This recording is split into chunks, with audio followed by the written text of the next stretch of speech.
Hello, everybody. That is the cheesiest music ever, I understand, but I was trying to find something rockin'. Oh my god, I love it. Well, that was my choice on Canva. Listen, I was into it. I was like, yeah, okay. I would have played this in the 90s and 2000s in my car, Yeah. pretending that I'm Dean Winchester with my hand outside of my car, pretending that it's an Impala. Yeah, Nice. I would have had a cigarette, but well, welcome to our sorry, I'm going to do that again. Welcome to It's a Fandom Thing and our continuing Christian effing Bale month celebration. And we are going to be discussing the movie that won him an Academy Award for Best Supporting Actor, and that's The Fighter. And I want to apologize to Christian Bale because I had said before we started this that this was probably not in my top 5 performances of his, and that I liked the movie okay, but we were mainly just covering it because he won. I want to take that back. I only watched this movie once, and I watched it again, of course, for this. And he is so damn good in this movie that this definitely will be in my top 5 favorite because he's just so good. He does. There's just the end scene when he's sitting on the couch is he does, and it's just like 33 seconds, and that's all improv, by the way. And he's incredible. It's just amazing, and everything he does in this is amazing. And I guess people that knew the real Dickie Eklund would be on the set and be like, this is him to a T. So, and I think it's not just an impersonation. He gets everything down. So I just want to apologize, Christian. If you happen to be listening, I want to apologize. He's definitely listening. Let's just assume. Yes. If you have been sending around the link to the podcast to all of your friends, particularly in Los Angeles, we want you to know Yes. that you are want much you. loved. We appreciate it. Yes. Thank you. Thank you very much. Okay. So before we get into discussing The Fighter, which also I'll say really quickly, we did a poll and I asked what Academy Award nominated performance of Christians was your favorite. This one, American Hustle, The Big Short, or Vice. And this one won, decidedly won. I was kind of sad Vice received zilch votes. So second was American Hustle, which I got a memory today about how excited I was that Christian Bale got nominated for that performance. We won't talk about the other thing that I said. I was excited about that. And then The Big Short came in third. And we're going to talk about both of those because this is going to be a continuing thing we're going to do every January to celebrate Christian Bale. So we are going to be talking about both all three of them. We're going to talk about American Hustle, we're going to talk about The Big Short, and we're going to talk about Vice. The Big Short and Vice will round out next January. So Carla is going to have to be on an episode talking about Finn Whitrock. I'm sorry. It's just going to You'll mention him, and I'll be like, right, that other guy. Anyway, okay, so before we get started, just a quick note that we are on Patreon. We have gained 2 new Patreon supporters. We just recorded a new Patreon only episode discussing Rent, and Aaron was on that one as well, Aaron A. And that was so much fun to record and made me a little emotional. So, as a theater geek and as a lover of musicals and a lot of other things, it was so much fun. So, if you want to listen to that episode, you have to become a Patreon supporter. So go to the link in our show notes or click on Linktree in any one of our social media and go there.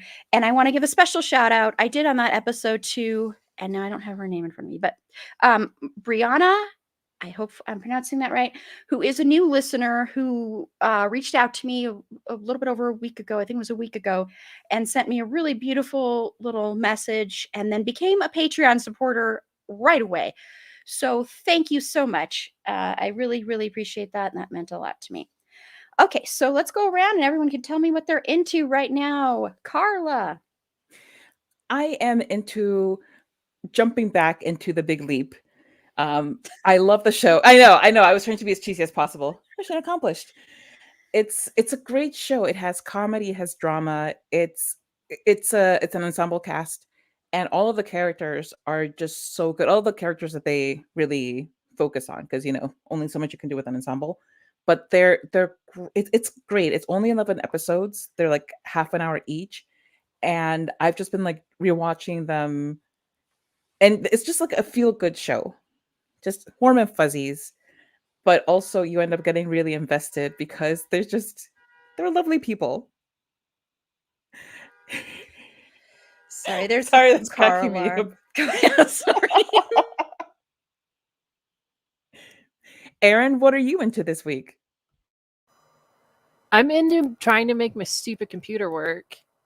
I don't know if I can hear you. Okay, wait, I can hear you. Welcome everybody to the technical difficulties episode of It's a Phantom Thing. A brand new computer. Oh, It's no. brand new. I got it for Christmas. I don't understand how a brand Oh. new computer Aw. has so many problems. But anyway, I am into this week. I've been watching at the suggestion of about 7,000 people, Ghosts. Scarlett's told me about 16 times every episode. Would you say that I haunted you into watching it? Boom, boom. And you are full of the Oh, jokes man. tonight. And the puns. I love it. Amazing. Yeah, so Ghosts, that's all we've been watching for a week straight. I think last night we caught up on the last episode. It was like a Christmas episode, so I think that's the last one. So yeah, now I'm just sad because it's like we're caught up. So also just a shout out of what I did last night, which was kind of exciting, is we went and saw a live show.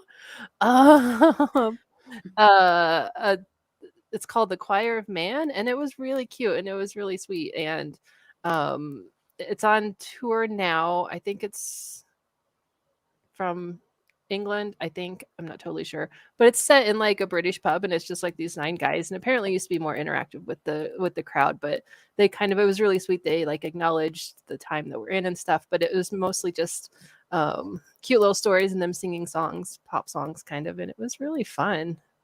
It was good to get out. It was my birthday present for my husband, so we got dressed up and we went to a fancy restaurant and then we saw a show, so it was nice. Aw, that's sweet. Yeah, I haven't been to a show in I don't remember the last time. I was supposed to go see Book of Mormon. It was a birthday present for my sister, and it was supposed to be the summer of 2020. Was supposed to when I was supposed to go.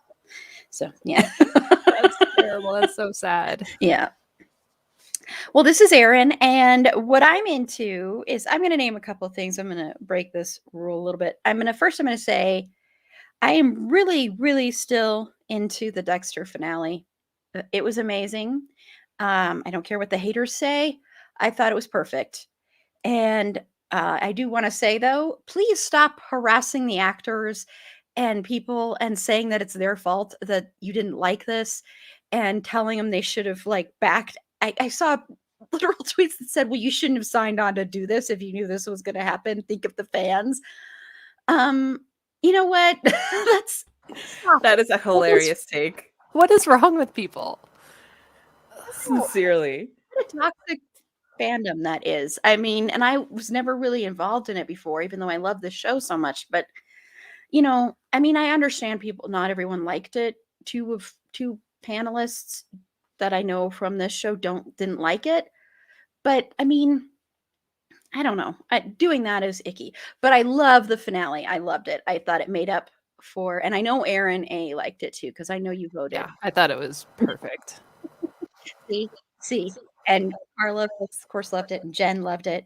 So yeah, so That's all that matters. The 4 of us liked it. Yes. Who cares what anybody thinks? Exactly. That's my thought on it. Another thing I'm into, and I bring this up because I watched it again last night. This wonderful little small independent horror movie called The Invitation is available on Shudder. I haven't mentioned Shudder in forever, but really go watch that. It's so good. It's a slow build, very psychological, creepy as hell. So I highly, highly recommend that one. Okay, so let's get into The Fighter. So, Carla, I know this was a first time watch for you. So, what were your initial impressions then of the film? Okay, plot twist. It turns out that I have watched it before because as I'm watching it, I Oh, was like, this looks familiar. Like, why do I feel like I hilarious. remember this movie? Yeah, yeah. awesome. And it's like, okay, so I think I must have watched it. I think it's one of those movies that was like on an airplane. Because I remember that it wasn't like I could just sit and chill and watch it, like stuff was going on. But I the thing I forgot that Mark Wahlberg was in it. I forgot that Amy Adams was in it. I just remember the thing that triggered my memory was Christian Bale, and me thinking back then even that he was so good in it. And this time around when I watched it, yeah, I was completely mesmerized. I just kept waiting for more scenes with him in it because he's just so good. And especially when you've been binging Christian Bale. Christian Bale is the Christian Mingle predecessor that was back before the internet, where you had to like actually mail the letters to each other instead of write things. Christian Bale. Christian Bale, yes. I'm sorry, I don't mean to infringe on any copyrights there, Christian Bale. But yeah, so Christian Bale, as you're binging Christian Bale movies all month, and his versatility, like as if I didn't already know, it really jumps out so starkly when you're um, doing all of this. And this performance was especially captivating. Mhm. And I mean, like I didn't mean what I said before. I said this to Mark Wahlberg, although honestly, I could take him or leave him. Period. And I love Amy Adams, but in this one, it's just like he was just so amazing in it. Um, and yeah, like honestly, I don't know that if anybody else was in that role, it would have been as captivating. He gives it his all, and he really brings a character that could come across as very, very annoying, and that you kind Mhm. of just want to punch in the face a lot, but gives him such a human dimension that you just you're pulling for him. You're hoping that he betters himself and that he becomes the person that he wants to be, that he knows that he can be, that his kid wants him to be. Um, yeah, like I was like, wow, I can't believe that I forgot this movie. That's hilarious. I love that. Funny. That's I awesome. love that though. So, Aaron, what were your initial impressions? Had you seen it before, or had you remembered you'd seen it before? I knew I had seen it, but I couldn't specifically remember seeing it. But I think I must have seen it like when it came out in the movie theater. Um,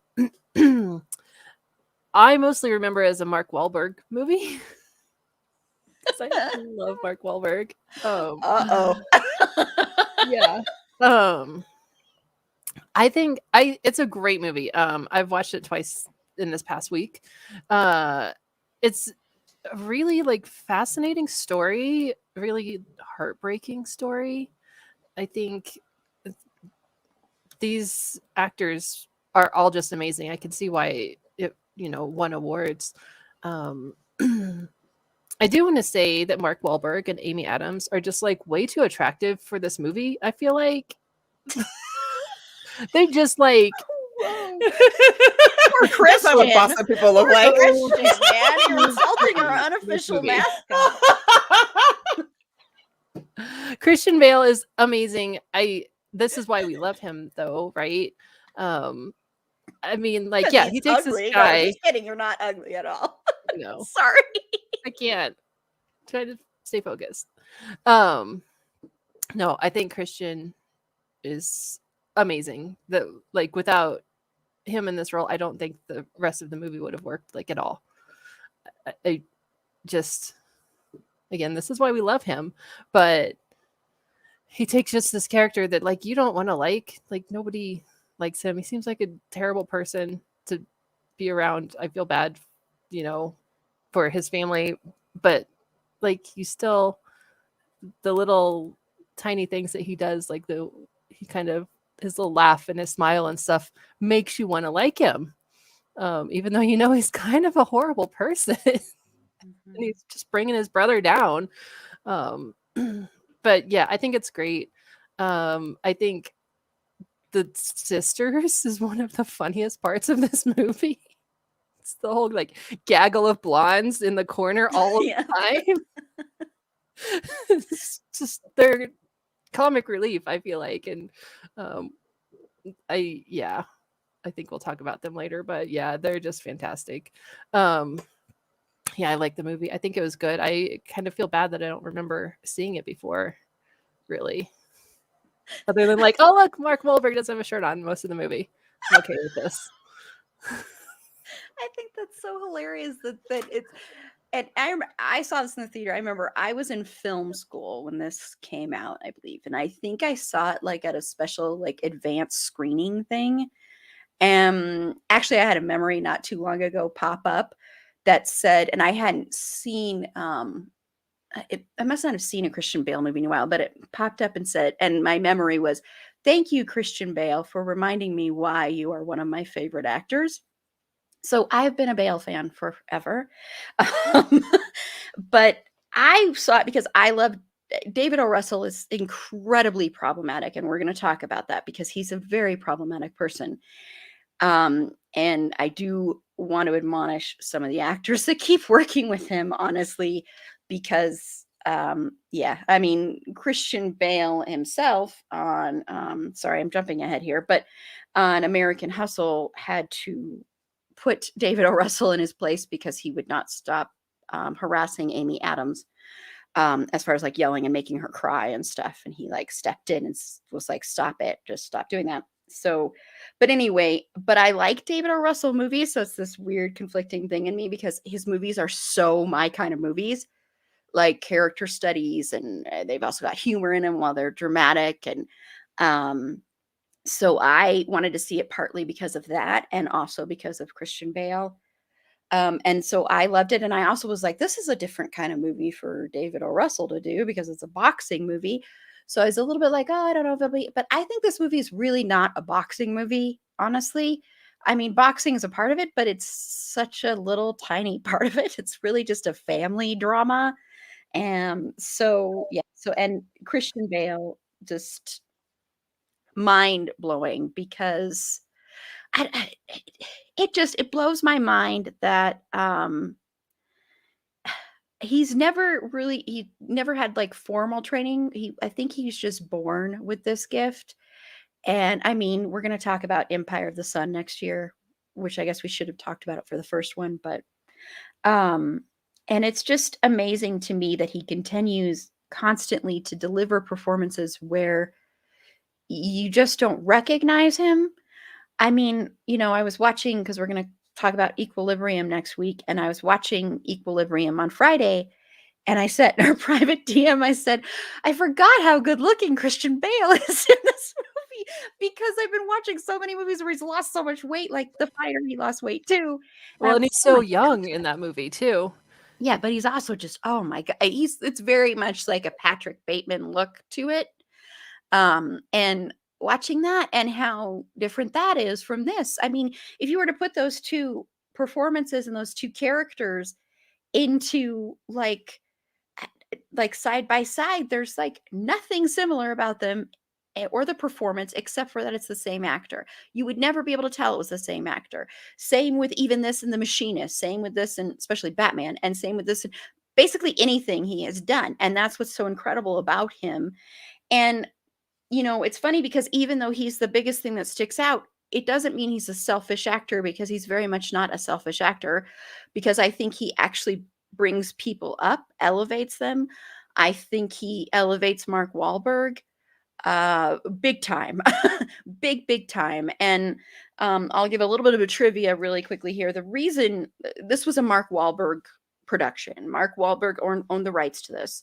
And originally, this was supposed to be done by Darren Aronofsky was originally attached to do this, and then didn't, but he's still a producer on it.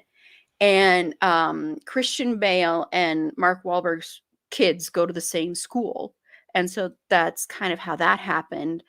Um, And so it's just interesting to me because I think if Bale wasn't in this, it would be really not memorable. I don't think you'd ever remember this movie, and I think it would have come and gone. Yes, Melissa Leo is good too, but Bale is really like, even though he's playing a character like everyone has said that is like really hard to love, he makes you love that character.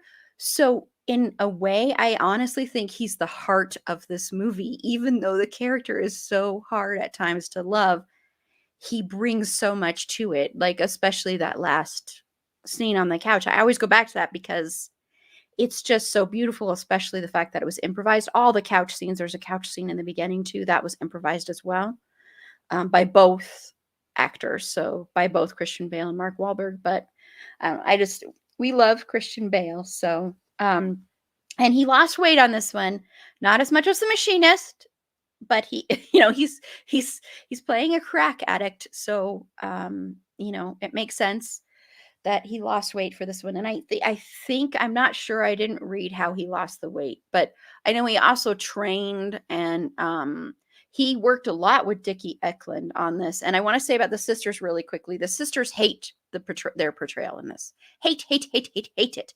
And Dickie Eklund actually yelled and screamed at Christian Bale because he hated this so much. Yeah. Wow. Wow. Yeah. I mean, it's not flattering for any of them, really.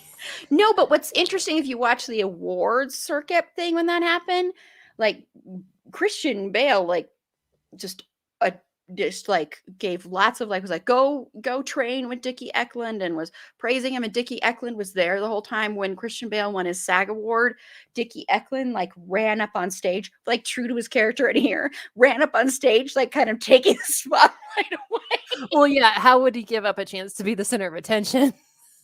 Yeah, exactly. So it was mainly the sisters just did not like their portrayal at all. But Melissa Leo, when they would be in town, when they were shooting in the town, people kept mistaking her for the real Alice. Like they kept going up to her and saying, calling her Alice.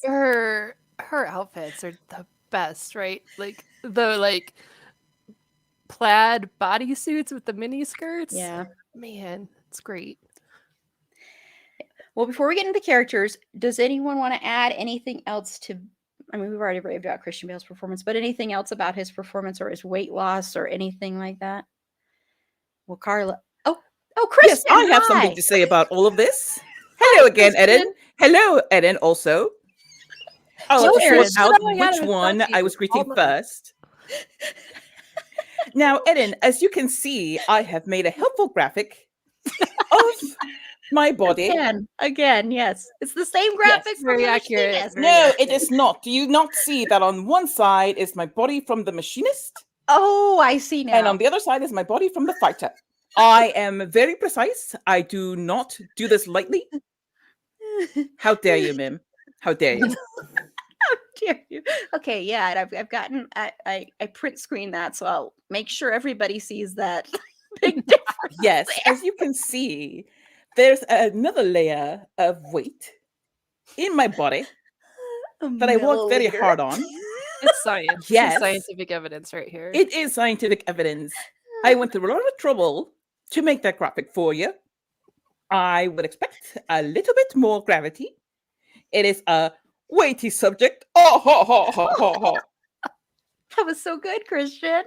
Thank you. I've been working on my comedy chops with Carla. She's telling me all of the tricks to become the funniest person I can be. Well, you're really funny. When I watch clips of you, you're hilarious. Your acceptance speech for Vice was the best acceptance speech I've ever seen. Oh, that was just me speaking from the heart. Giving Definitely the devil his due, as it were. Giving the Ho, devil. ho, ho, ho, ho. You're so clever. You're so clever, Christian. Thank you. I appreciate that. Yes. Well, thank you so much again for coming on again and for giving your all. You're amazing. And thank you, Eden. Yes, as always, it is my pleasure. It is an honor, and I shall see you again, I'm sure. Yes, next week. Next week, right? I suppose. Yes, and I'm not going to say the B again. word, I was doing an actor thing. Oh, the dramatic pause. I'm sorry. I'm Yes, sorry, Christian. please, please. Honestly, Erin, one day we shall get this correct. I look forward to that day, and I shall see you again. Bye-bye. Ta-ta. My gosh. Oh, Christian, you're so funny. That was hilarious. That was so funny. That was well, that was you know what was funny? You did a little Irish thing there for a second. There was this little quick Irish thing I heard Hey, there. listen, I don't know what he's working on these days. He does not like he tells me anything. Even though he's living with you and eating all your marshmallows. Yes. I've talked to him about that. He's pared down quite a bit. He's pared down quite a bit on his marshmallow Yes, intake. his marshmallow consumption has dropped. His accent has fluctuated. I don't know what he's up to. It can't be good. I'm very scared. It can't be good. Well, thank him again for coming on. I really appreciate him taking the time. You bet. You know, sometime he's going to have to sit down and actually do an interview. I know he doesn't like doing interviews that much, but I think this would be a good one. Oh, I'm sure he would be happy to interview with you, Erin. It's not just anybody. Exactly. He wouldn't give me the same weirdness that he has other people. Although I would actually want that, but so so do either of you have anything else you want to add about his performance? No. No. Okay. No, he's incredible. He's amazing. He really captured, just from the interviews that I've seen of Dickie, he really Mhm. captures like everything. And I read an interview where he said that he had to tone down all of the Dickieism because it's just too large for the screen. Like he had to actually like bring it down a notch. That kind of doesn't surprise me. I don't know why, but it Same. doesn't, seeing clips of the real Dickie doesn't surprise me at all. So, yeah. And Aaron, did you say you didn't or did? No, I agree. Like, I feel like this doesn't seem like a movie that I would like. Like, no interest in boxing, but he makes it a good movie. So yeah, I think put him in anything and he's gonna make it something we want to watch. Mm-hmm. Yep. Yeah, we love you, Christian. Come on the show, please. Please. You're a dream interview. It's you. I'm also a little intimidated, but it's my dream interview. Okay, well, let's get into a little bit of the characters here. And let's talk about Dickie and Mickey individually and together. So let's start individually. And since it's Christian Bale month, even though he's supporting actor, we're going to start with Dickie. So we've already talked about how he can be hard to watch, but what are your thoughts on Dickie overall, Carla? It's okay. The reason he's so fascinating, the reason that he can pull the attention away from people who, you would think would be so much bigger than him, is that he's he has just a natural charisma. He doesn't really need to work at it. He just shows up, talks to people as if they're already his best friend, jokes with them as if he's known them forever, and kind of brings you into the fold in a way that you don't feel like it's a put upon thing. It just always feels so natural coming from him. And it's also kind of why one doesn't necessarily mind it so much that he is so much, because even as he is taking the spotlight, he's still kind of like, hugging you around the neck and being like, come on, let's go, and let's go be besties and whatever.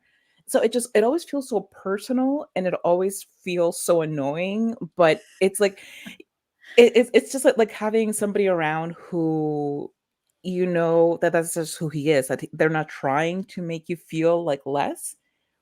He's just naturally like that. So it's hard to be like, oh, this guy, all he wants is to take attention from me. It's like, no, he just wants to show up and ham. That's his whole deal.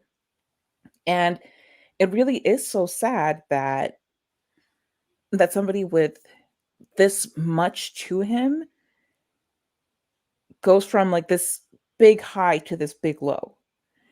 um it's heartbreaking, especially because he has a kid, like it's not like only parents deserve to have a good life. Is that what I'm saying? Yeah, thanks, But Carla. all of you childless people out there. No, but it's like, because you can tell that he loves his kid, he loves his son, but he's so pinned down by his addiction that he can't even do things with that presence of mind. Like, the first thing in his mind is getting the next hit, and going back to the den and just getting high again. And so it's just like he was saying in the film, that it's like this cycle of, you don't want to do this, but you're doing it because it makes you feel better, and then you feel bad about doing it, but then you make yourself feel better by taking more, and then you have to have more because your tolerance changes, and then it's like just a growing circle, and it's awful. um so it's all the more um impressive when he does quit, and he goes back to his family, and he's trying to do the right thing, and his family no longer believes in him. And it's because it does come a point where people just lose faith in you, not because they don't want to believe you, but because, like, they've been down this path with you so many times that it's hard to get back on board, and act like nothing has happened. um and I really, it's addiction in the society is so stigmatized. It's not treated the way that it should be treated. Addicts are not treated like the way that they should be treated, which is somebody who has something to deal with and who needs help dealing with it and coping. And if they want to stop being addicted, they don't have like the correct support. And that's also a failing on our mental health, and just overall health system in this country. Um, and also the way the media portrays addiction and addicts as if they're just lost causes, like, give it up, they're going to end up in a gutter somewhere, so just, cut your losses and run. um so it's a systemic failing, and it's a societal failing, and it's truly, I think this is why people deserve to be celebrated when they can break the cycle and move on, because they're doing it in a world where it's set up against them. So yeah, like, it was really great to see him come back from it and really focus on what he wanted to do, which was train his brother, get him to a victory, um, like, be an actual present person. And all throughout it, like, he doesn't really stop being who he is. He's one of those people who just is always like that, no matter what, for better or for worse. He's always effusive and annoying and funny and whatever. Um, so and then also, like, the sibling dynamic with him, his sisters, and with Mickey, because I don't know whether he's the oldest, but he certainly acts like the oldest. And I think that that's something that also is I think, a thing with parents, um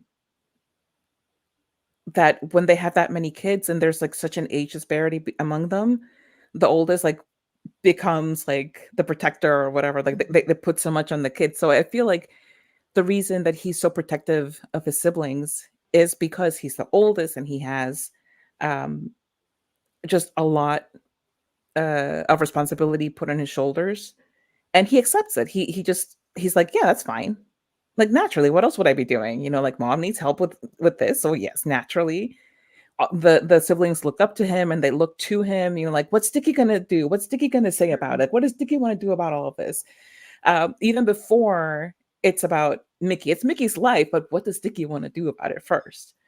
um and so then Mickey is almost like the stereotypical little brother, where he's like, like quietly, like, "Hi, I'm Mickey." Like every now and then he'll get a word in and be like, "Hi, I can say stuff too. I just choose Mhm. not to because look at my brother." And having like that many other siblings too. Um, so and the fact that they're both boxers is it's kind of funny because it takes a certain kind of mindset, I think, to be in that profession. And Mickey almost doesn't seem like the kind to be a fighter. He doesn't seem like the kind of person Mhm. who would be a boxer. And yet he's out there doing the thing and giving it his all. And I think that it's also a huge part of why he needs Dickie so badly, because um, he's kind of the one who got him into it by being himself. Like I think Mickey just really looks up to him and really, it's not that like he can't do without his approval, but he certainly places a lot of value on it. And it's sweet and it's sad because um he he gives up a lot to do things his family's way for a long time. And it comes back to bite him in the butt huge over and over again. Um and it's kind of, like the thing with Mark Wahlberg and Christian Bale in the movie is that you're seeing two very different skill sets, where Christian Bale completely becomes Dickie, and that's all you really see. And um, with Mark Wahlberg, it's like he's, uh, I think, in part because it is Mickey, sorry, and that's kind of like the little brother thing, but it's also like he's kind of um, letting Christian Bale lead, which is fine. I mean, it works out perfectly for their dynamic, but there's certainly a certain depth missing in the performance, and it's not. Just Christian Bale, I think, just like outclasses so many people that it's hard to put them on the same level. Um, my God, sorry. It's okay. Hi, mute button. I forgot you existed.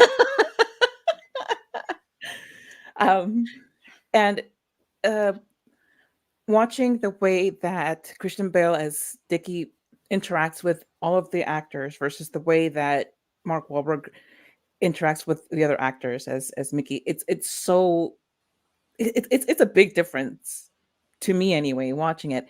And again, it works perfectly because the roles kind of fold into that so well. Yeah. Well, Aaron, I know that you are going to be the Mark Wahlberg defender of this, but start first with your thoughts on Dickie, and then you can get into Mickey, and then you can defend Mark Wahlberg's performance if you Why are you so mean to my Mark? I'm so mad about the underwear. No, it was the performance in Fear. That's what Oh, sorry. No. Poor Marky Mark. And the Funky Bunch. Sorry. Yeah, I can't. You're so mean. Okay, Dickie. We're talking about Dickie. Yeah, Carla said it perfectly, I guess. He's just such like a larger than life personality, and like we talked about earlier, like you don't want to like this person, but you can feel for him, you can empathize for him. I would have really loved to see what led to this point in his life. It didn't really talk about that in the movie. I could probably research it because Google exists, but I have not done that yet. I did find the documentary is online and you can watch it. I watched, just kind of skimmed through it, and yeah, it's uncanny the way Christian Bale can just become Dickie. It was freaky. But he's obviously had like a rough life, and there's probably a ton of pressure from his family. It kind of seems like the two brothers are supporting this whole family, because what is anybody else ever doing? Very true. What are these 7 girls ever doing? Because they're just sitting around the living room making smart ass remarks. And his mom, I'm like, yeah, she is like a stage mom, right? Like, man. But so I get there's a lot of pressure on him. This probably started out as seemed like a good idea and things escalated, but he obviously loves his brother a lot. Just can't get it together really to help him in the way that he needs. But you can tell he loves his brother whenever he's like, well, we need, what did he say? We need $2,000. And he's like, I got it. I'll do this. And then he goes and tries to pyramid scheme his girlfriend's family. Oh my gosh. And his friends saying, this is just what we do in America. That actually was pretty perfect. Oh man, like, give him points for effort for sure. They're like, no man, like, you're crazy. I'm not giving a crackhead $200. But like, man, he tried. And then the whole scheme of then they were gonna pretend like they were cops and from people. God, I mean, he really, really wants to do good things, and he wants to help his brother and his family. He just like can't get it together. And I think that's one of my favorite parts in the movie is whenever he goes over to Charlene's house and they come to this agreement, like, we both love Mickey more than anything. We got to figure out how to work together because he doesn't deserve what he's getting from us. So I think, it's an amazing character. And again, without Christian Bale, I can't imagine anybody else doing it as well as he did. And I love that his go-to move to run away from people is to jump out a second-story window into a pile of garbage. Like, that's your plan? Oh, yeah. Yeah. And now you can defend Mickey. You can defend Mark Wahlberg now. Oh, I get to talk about Mickey now? I think the wardrobe budget for shirts for Mark Wahlberg was way overblown, and they spent way too much money on shirts. Definitely could have used less shirts, right? That's how you know that they were like working under a tight one.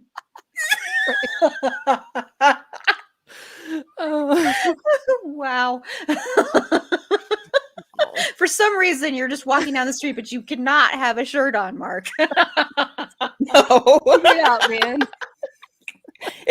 Don't worry about it. This is just how it is in this particular neighborhood of the city that you grew up in. It's kind of cold. It's winter time in Boston. No, you're fine. You're fine. Okay. Do I really get to talk about Mickey? Aren't you going to go, Erin? Do you want to talk about Dickie? Yeah, It's well, my turn right Carla now. talked a little bit about Mickey and Okay. talked about Mark Wahlberg's performance. So yes, you can, yes, because I know you probably Right. want to defend Mark Wahlberg's performance, or maybe you don't. Oh, I do. I think he's great. I do have a really soft spot for Mark Wahlberg, though. Mickey, this poor guy, like, he's a good guy, and he wants to make his family happy, and he wants to make his brother happy, and his mom, I don't know why he still like does anything for his mom, but that just proves of what a great guy he is. And he's kind of like got the short straw in this family of he's been kind of pigeonholed into boxing. And he wants to make everybody happy, and he's the one now left supporting the family because like Dickie can't get his stuff together. And I think I really love his relationship with Charlene. I think that she, showed him how to be the person that he was underneath, but he was just being held down by his family. I think the two of them together in their scenes together are really, really great. You can tell it's a really brotherly love that they have for each other, because there's most people wouldn't put up with the crap that Dickie's doing if they didn't really love each other. I think, it's just kind of really a tragic story about how this guy, in any other situation, in any other family, he probably could have had a much better career and a better life. And it just took longer than it should have for him to get there, but he did. And it's really a touching story that he did finally get to achieve his dreams. If they were his dreams or his family's dreams, I don't know, but it's kind of hard to tell at that point. But I think it's great. Yeah. Well, Dickie, you can get who the whole character of Dickie is through the whole opening credit sequence when he's rocking with the HBO documentary crew and walking through and saying hi to everybody. And that's who Dickie is Dickie is this larger than life person. And I think he uses a lot of that to cover up for his own hurt and pain and his own feeling of failure, I think. And the fact that his biggest fight, against Sugar Ray when he won, and everybody says that Sugar Ray Leonard slipped. And I don't follow boxing, so I don't really know if what the truth is. But the fact that that's the thing that's his crowning glory, Dickie's, is defeating Sugar Ray Leonard. And then the fact that so many people question that. And there's a scene in here where he sees Sugar Ray and goes up to say hi. And it's such a sad, heartbreaking scene because you're watching somebody who's a legend and who still appears to have their stuff together and appears to be okay. And here's Dickie, who's, a drug addict, who doesn't have his stuff together, who hasn't fought, who doesn't have a lot of money and all this stuff. And he's like shrinks in that scene, even though he's still trying to be his normal Dickie self. You can tell how hurt he is that Sugar Ray isn't like embracing him and not wanting to talk to him and not wanting to be around him and not wanting to say, I love you and I'm so glad to see you too. He's more like, he's almost like, who are you? I don't even know who you are. Go away.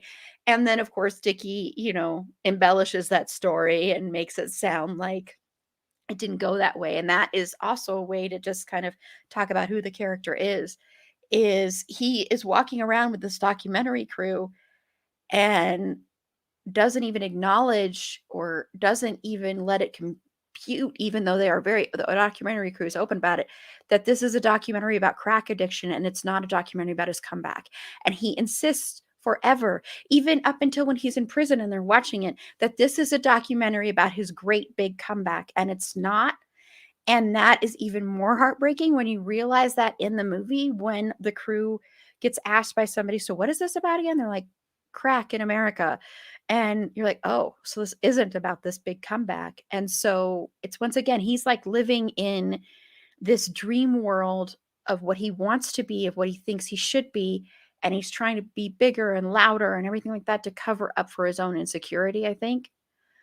You see that also with just even him jumping out a window into a trash can. And, there's scenes with his mother, the second when you see him jump out of the trash can and then she's there, and when she leaves and she's heartbroken, and then he goes there and he starts singing the song to her, is so heartbreaking because you see that, this mother who enables him a lot, how easily he can get people back on his good side, and use his charm, and the fact that I think he really truly cares for his family a lot, and he can use that to kind of get away with a lot. And it's amazing that, he overshadows everybody and overpowers everybody when in a lot of respects you'd be like, I don't want to be around this person. This person's, oh, yucky. But I think a lot of that goes to the fact that I think sometimes with addicts, they can be very charming, very seductive. They can always be putting on sort of a show. And I think that's a lot of what Dickie is doing throughout. And he's living very much in his brother's shadow in a weird way, even though his brother seems to be living in his. Because his brother is more together than him. His brother is more quote unquote normal than him. His brother is more attractive than him. His brother is all this kind of stuff more than him.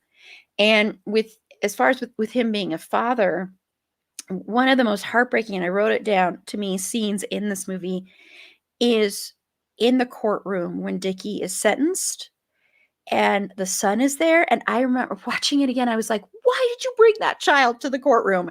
That was, oh my gosh, I was so mad when I saw that the child was there. I'm like, that child does not need to see this. No, no, no, no. That child is too young. And that was so heartbreaking to me because that child idolizes his dad. And you can see it also in the scene later on when Dickie gets out of prison and they're in the locker room and Dickie gets all upset because, Mickey and his manager are like, we're not gonna have anything to do with Dickie anymore.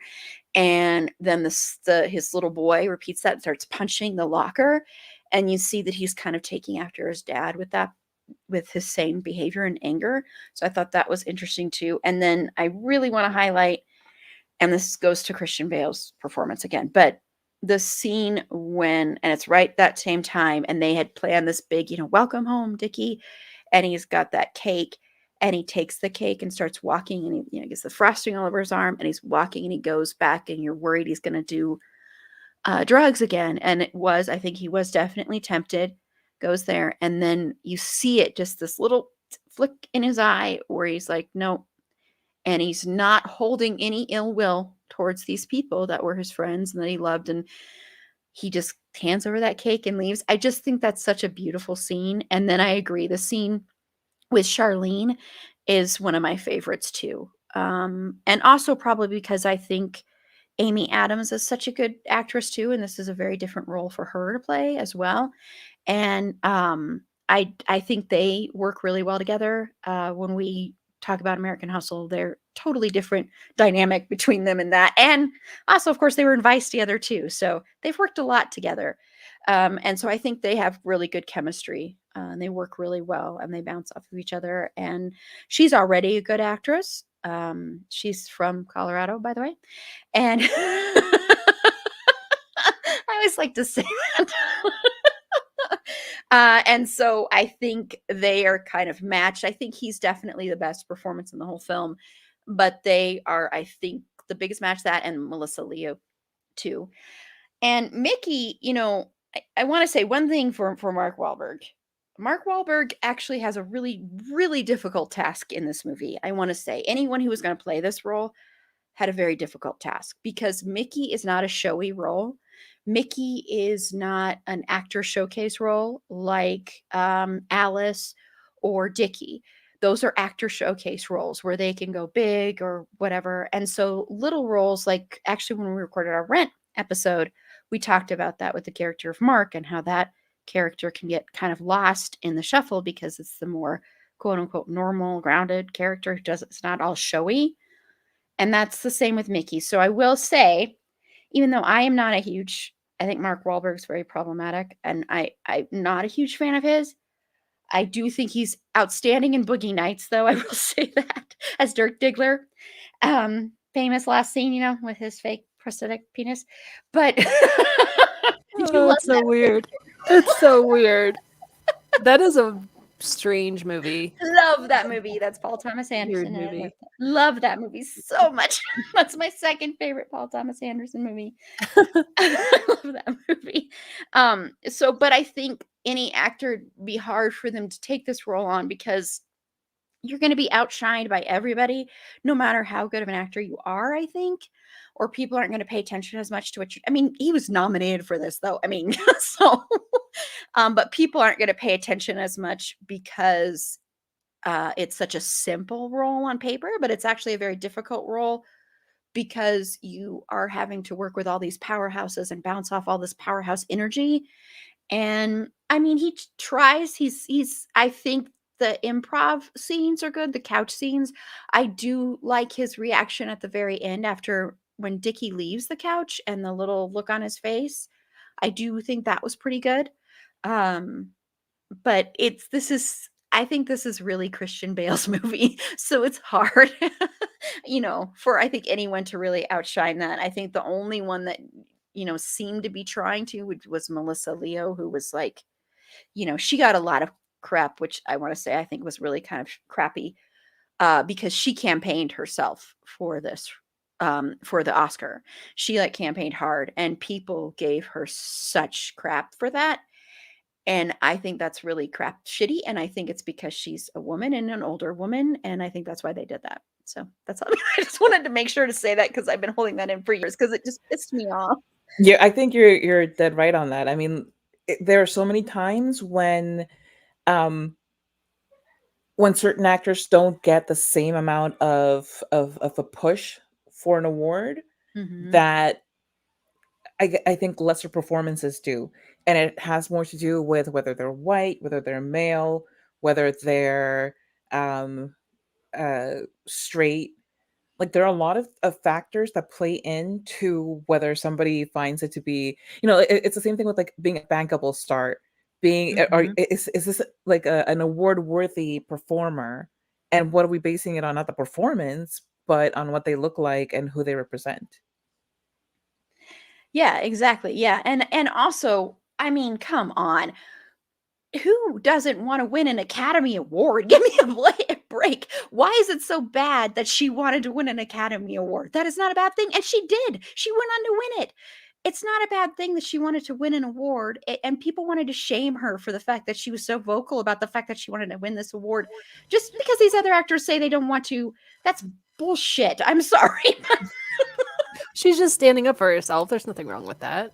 Exactly. It so pissed me off when that happened during that whole time because it's like, let her breathe. This is her big moment. And sadly, in Hollywood, once an actress is over 30, they're considered like ancient. A man in his 70s and 80s can be playing a character married to a 30-year-old. So give me a break. It just anyway, I had to make sure to get that in. I'm glad I got it in because it always pissed me off during that. I just remember that so much. People were just like, yep, sexism and ageism really is the biggest part of that.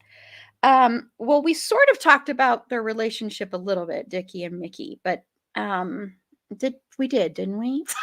It feels like we've been talking forever already. Sorry. Talked about a lot. Yes. I'm sorry, everybody. So let's talk about Charlene, played by Amy Adams, who the real Charlene hated the way Amy Adams was dressed in this movie. She's like, I never wore stuff like that. Jesus, nobody's happy with their portrayals except maybe Dickie. I know. I feel Dickie's like just if happy to be people in the are really, room. really mad about how they're portrayed, then maybe it's kind of accurate, right? Right? Like if it's not flattering, then you're gonna be pissed no matter what, even if it's the truth. Right. True. They Yeah. are Yeah, like in, like in this particular case, I feel like, yeah, I think maybe they hit the nail too hard on the head. right. Yeah. Yeah.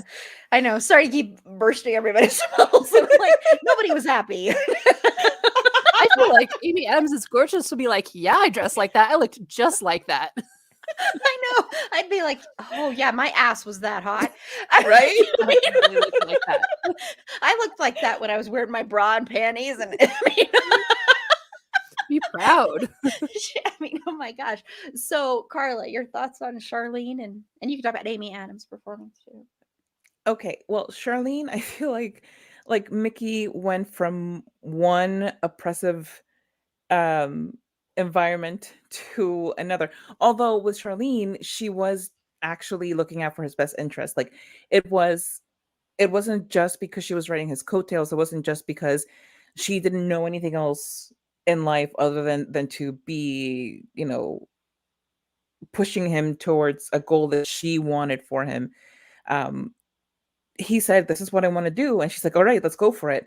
But she went for it hard, which is not a bad thing because she did get him to start thinking like a boxer instead of like the kid brother of a boxer. Mhm. That's what I think really makes a difference in his mindset when he starts coming back and actually winning consistently. But at the same time, the way she goes about it is often, at least in the movie, it's portrayed as it being done in like such an overbearing way where she's making the decisions and she's calling the shots on his life. And the moment she doesn't like it, she walks out. Um, so that's why to me it's so similar to the way uh his family, particularly his mother, ran things. So, like that thing of like, you end up marrying your parents. Like he kind of did. Yeah. And it's just funny that he doesn't seem to really realize it or see it. Um, like I said, again, she's trying to further his goals. It's just the way that she goes about it is sometimes it just makes me be like, Charlene, like you hate Alice so much, but have you like looked in the mirror lately? Have you like sat down and analyzed her versus you and where there might be some overlap? Um, yeah, so but Amy Adams she's so great. I love her. I really think she's amazing. You look at this movie and then you look at the one with the fairy tale movie with Patrick Dempsey. Yeah. I That's can't such a remember the great title of movie. it. How am I forgetting? Yes. Yes. Oh, Enchanted? that's not And Ellen, no, is it? No. No. it might be. I don't Oh know. man, I'm gonna Google it I'll now. look it up. Yeah. Yeah, please. I can't believe I But didn't. Wait, we're gonna find this. Oh yeah, Enchanted. Yes. Enchanted. I was right. Okay. I was right. Good job. Good I just job. love that dress. But the difference in these two characters, as it is with so many of her other roles, she really like becomes that person, and you get lost in it's the kind of acting that really transports you because you're not sitting there thinking, oh wow, this is so good because of the way that this actor is doing this. They're just becoming somebody else completely, and you're just along for the ride. And it's that's like where I find magic in movies. um but yeah, as Charlene, she's a an independent, hardworking woman who has no time for anybody's crap, who is very eager to stand up for herself, not just willing to, but she's like looking for a fight sometimes. Um, she's she knows what all the guys are looking for, and she's not interested in any of it. I think that she, like, yes, in the movie that kind of played off as the moment that Mickey steps up for her and puts that one guy down. But I think it's like she was already kind of interested in him because he's so humble and he's just like so quiet and unassuming. He comes up to her, um, yes, to hit on her, but not in the like, hey, babe, Mhm. how about I take you out for like, whatever. And then he tries too hard in the beginning. He tries too hard. He takes her So cute. to yes, it's adorable. He's like, So cute. girls like classy things, and this movie is like seems like a classy thing. And yeah, he was not looking at the right audience. Like, know your audience, dude. And it was so sweet. It was adorable. It was absolutely adorable. And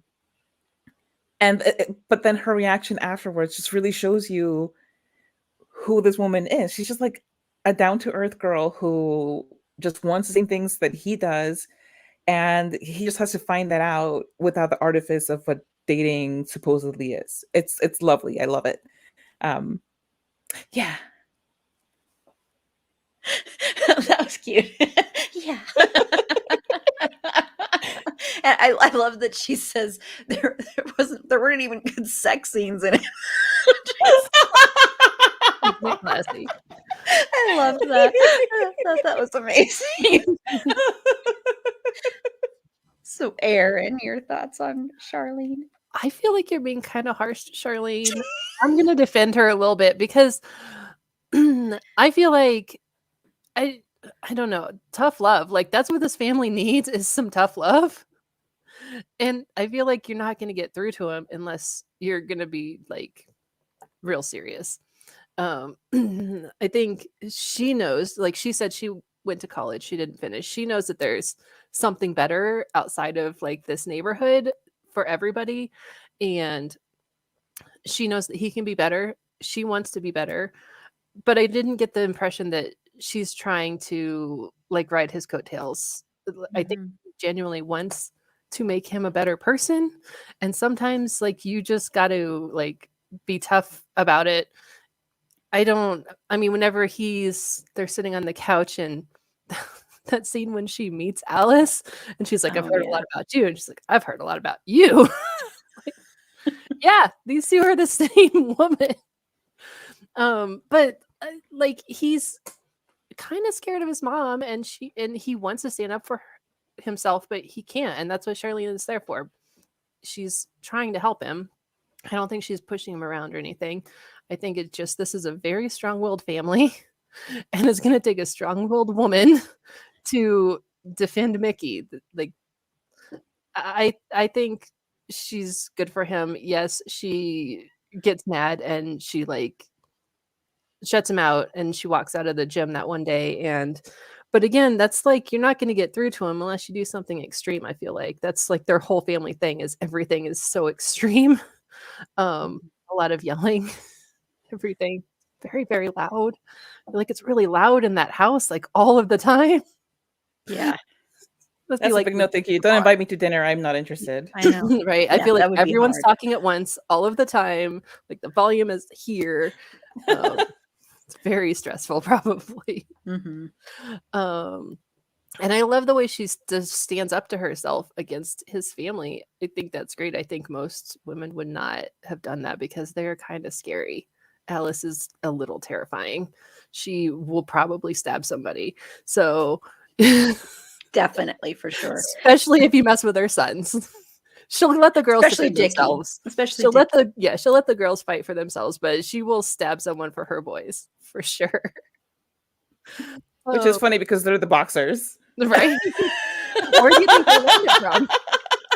Their dads? Yeah. No. I know, right? Yeah, they're definitely not the ones who control the dads. Right. No, not so No. much. So yeah, no, I like Charlene. I get the feeling that she was there to help Mickey. Yeah, she's tough, but she has to be in this environment, I feel like, especially around Alice. Yeah, I agree a lot with what both of you have said. Actually, I think it's kind of a combination.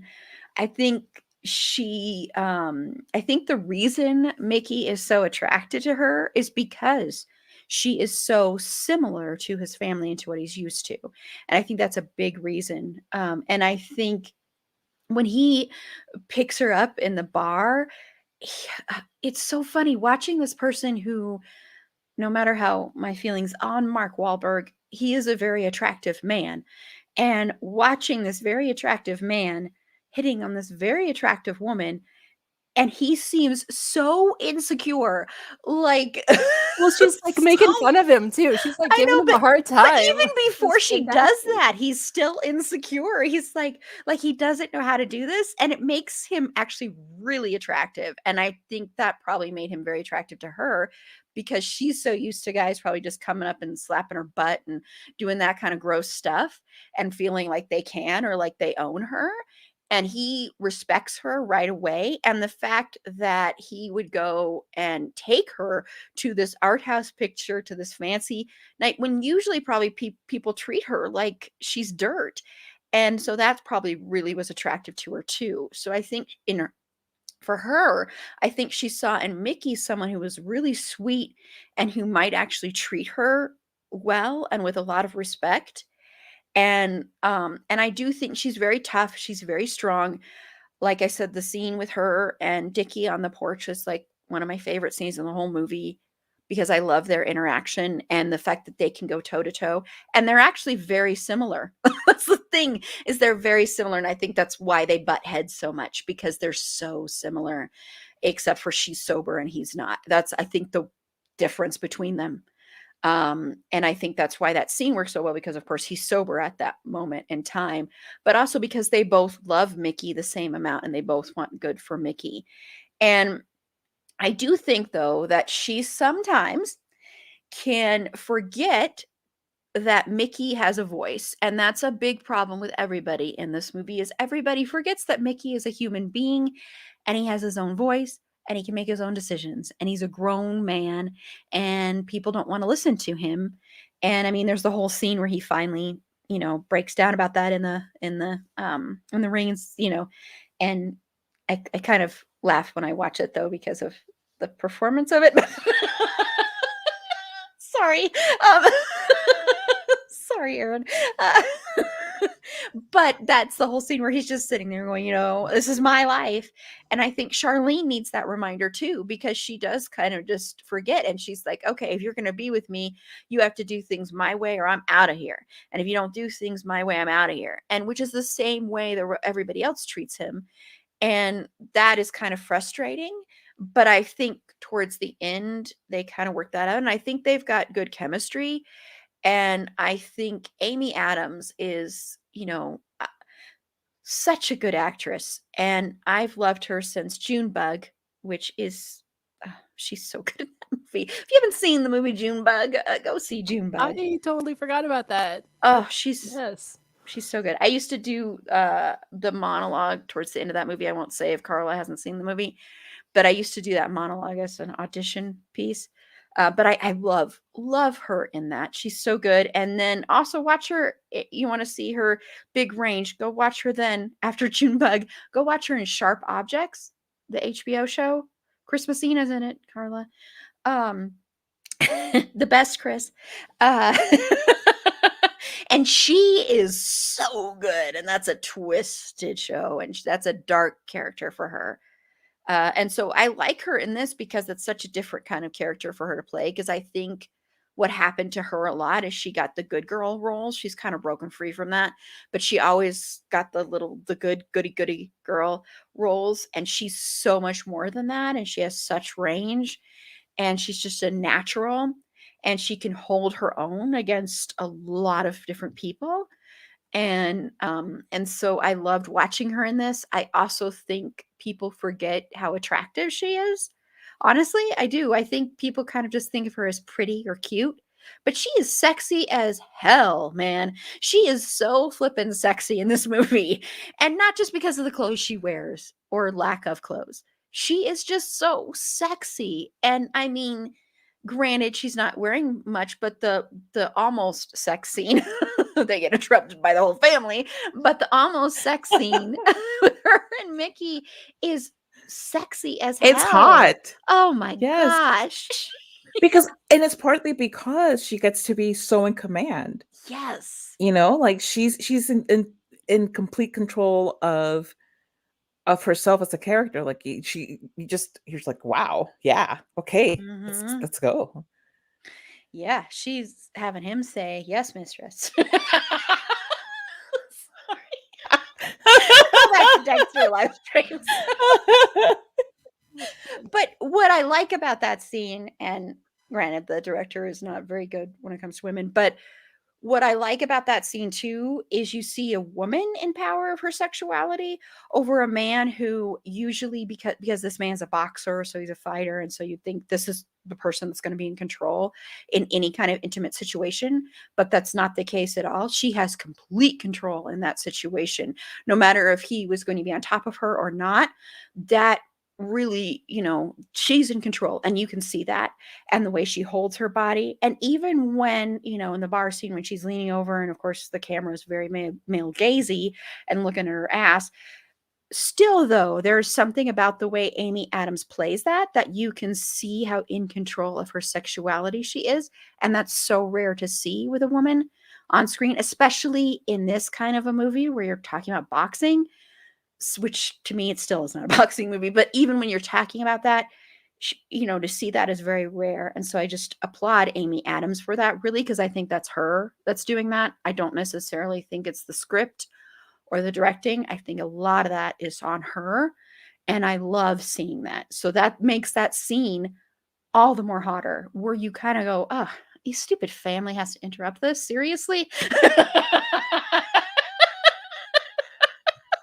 I was so mad. It's like, can you have like blue balls but in your eyes? Because that's kind of what I'm feeling. Blue balls but in your eyes. That's amazing. I don't need contacts. I just need to watch that scene with the blue eyes. There we go. That's hilarious. Yeah, because it is very frustrating. And I'm like, man, she must have been so frustrated when that happened. I mean, the character, not Amy Adams. Both. Yeah. Perhaps. But yeah, I think she's really good. I think Amy Adams, even though she gets a lot of awards nominations, I still think in some respects she's underrated because I think people don't realize how much range she really truly has. She's just incredible. I love her. And I'm glad she works a lot with Christian Bale because I think I don't know, I think that's a really good pairing. Especially in the other two movies that they work together since they're really really close dynamic in both of those ones, especially American Hustle. Okay, so let's talk about Alice. We need to talk about Alice. Uh, she's not in Wonderland. So Carlos, and she doesn't live here. Yeah. But does she have a restaurant? She probably would like to have a restaurant. Alice is, yeah, she definitely, she probably heard that song. More people can push around. Yeah, she's like, great. There'll be a lot of screaming. Oh, Alice, sweet Alice. So what are your thoughts on Alice and Melissa Leo's performance? Well, okay. Well, to start, I want to just go back and make a point about what I was saying about Charlene. I wasn't saying that Charlene was trying to ride his coattails. I was saying that Alice and her family was, but that in all other ways, Charlene is so much like Alice. I was just bringing up that point about the family. Yeah. So back to Alice. Yes, Alice, she knows nothing but how to manage her boys. Like she doesn't seem to have really much going on outside of that, even as her girls are there always constantly. Do they live there? Do they just like come over every single day? They just like pile into the car and they don't they just sit in the living room and like talk crap about everybody in the neighborhood. That's their profession. And yeah, like it seems like they were relying on the income from the boys, and when Dickie didn't pan out, well, now it's Mickey. Like, who else have we got? How about 7 women who probably could do something? Like, I don't know. Like, I'm sure there are things that you could do, but although okay, whatever. I'm not gonna get into like a whole spiral about it. I'm not gonna do it. But yeah, so Alice is just, oh, from the moment she walks in and they're doing the documentary on Dickie, and she walks in and she's trying to fix things and make things the way that she thinks that they should be, and um just redirecting everything. Like, oh, was this supposed to happen? Yeah, of course I knew that was going to happen. Yeah, of course, I'm on top of everything. I'm a fantastic manager and mom. Okay, sure. But she coddles her boys, but at the same time she pushes them so hard. And it's um like I don't know personally everything that happened in this family, but it's hard for uh for an oldest child who is kind of put in charge of his family, and then you've let them down, and then you keep letting them down, and you're in the vicious cycle that I mentioned before. um and then the next best thing you can do is to relive your glory days through your brother. And you have the mom there who's kind of telling you that, yes, this is a great role for you to be in. Like, this is fantastic because he needs somebody who knows all about all of this, and has lived the life, and you're so good at what you do. Like, I'm gonna pretend that I don't know about all of your escapades. La, la, la, la, la. I don't see it. Can't be happening because I don't see it. Like the times that everybody from like George and O'Keefe and even Mickey are like, where he is, what he's doing. And she's like, somebody go get Dickie. Does anybody know where Dickie is? Everybody knows where Dickie is. Go get him yourself if you're that concerned.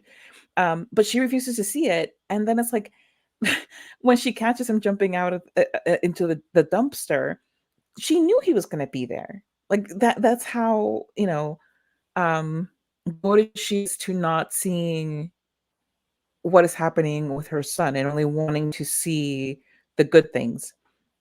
And it's almost the opposite with Mickey, where she's pushing him in ways that are not healthy for him, and isn't really letting the people who have more expertise step in. Like, she knows a lot. Not to take that away from her, because she knows a lot. She's really learned a lot about the industry, but in like in a small pond kind of way. And she wants so badly to exert control and to have complete control over everything, that she's completely reluctant, not just reluctant, but like refusing to give up the control to somebody who can have Mickey do the things that he wants and deserves, and that she also wants, because, you know, money, whatever, the family name, who knows. Um, it's uh, it's really it's really sad that she places so much emphasis on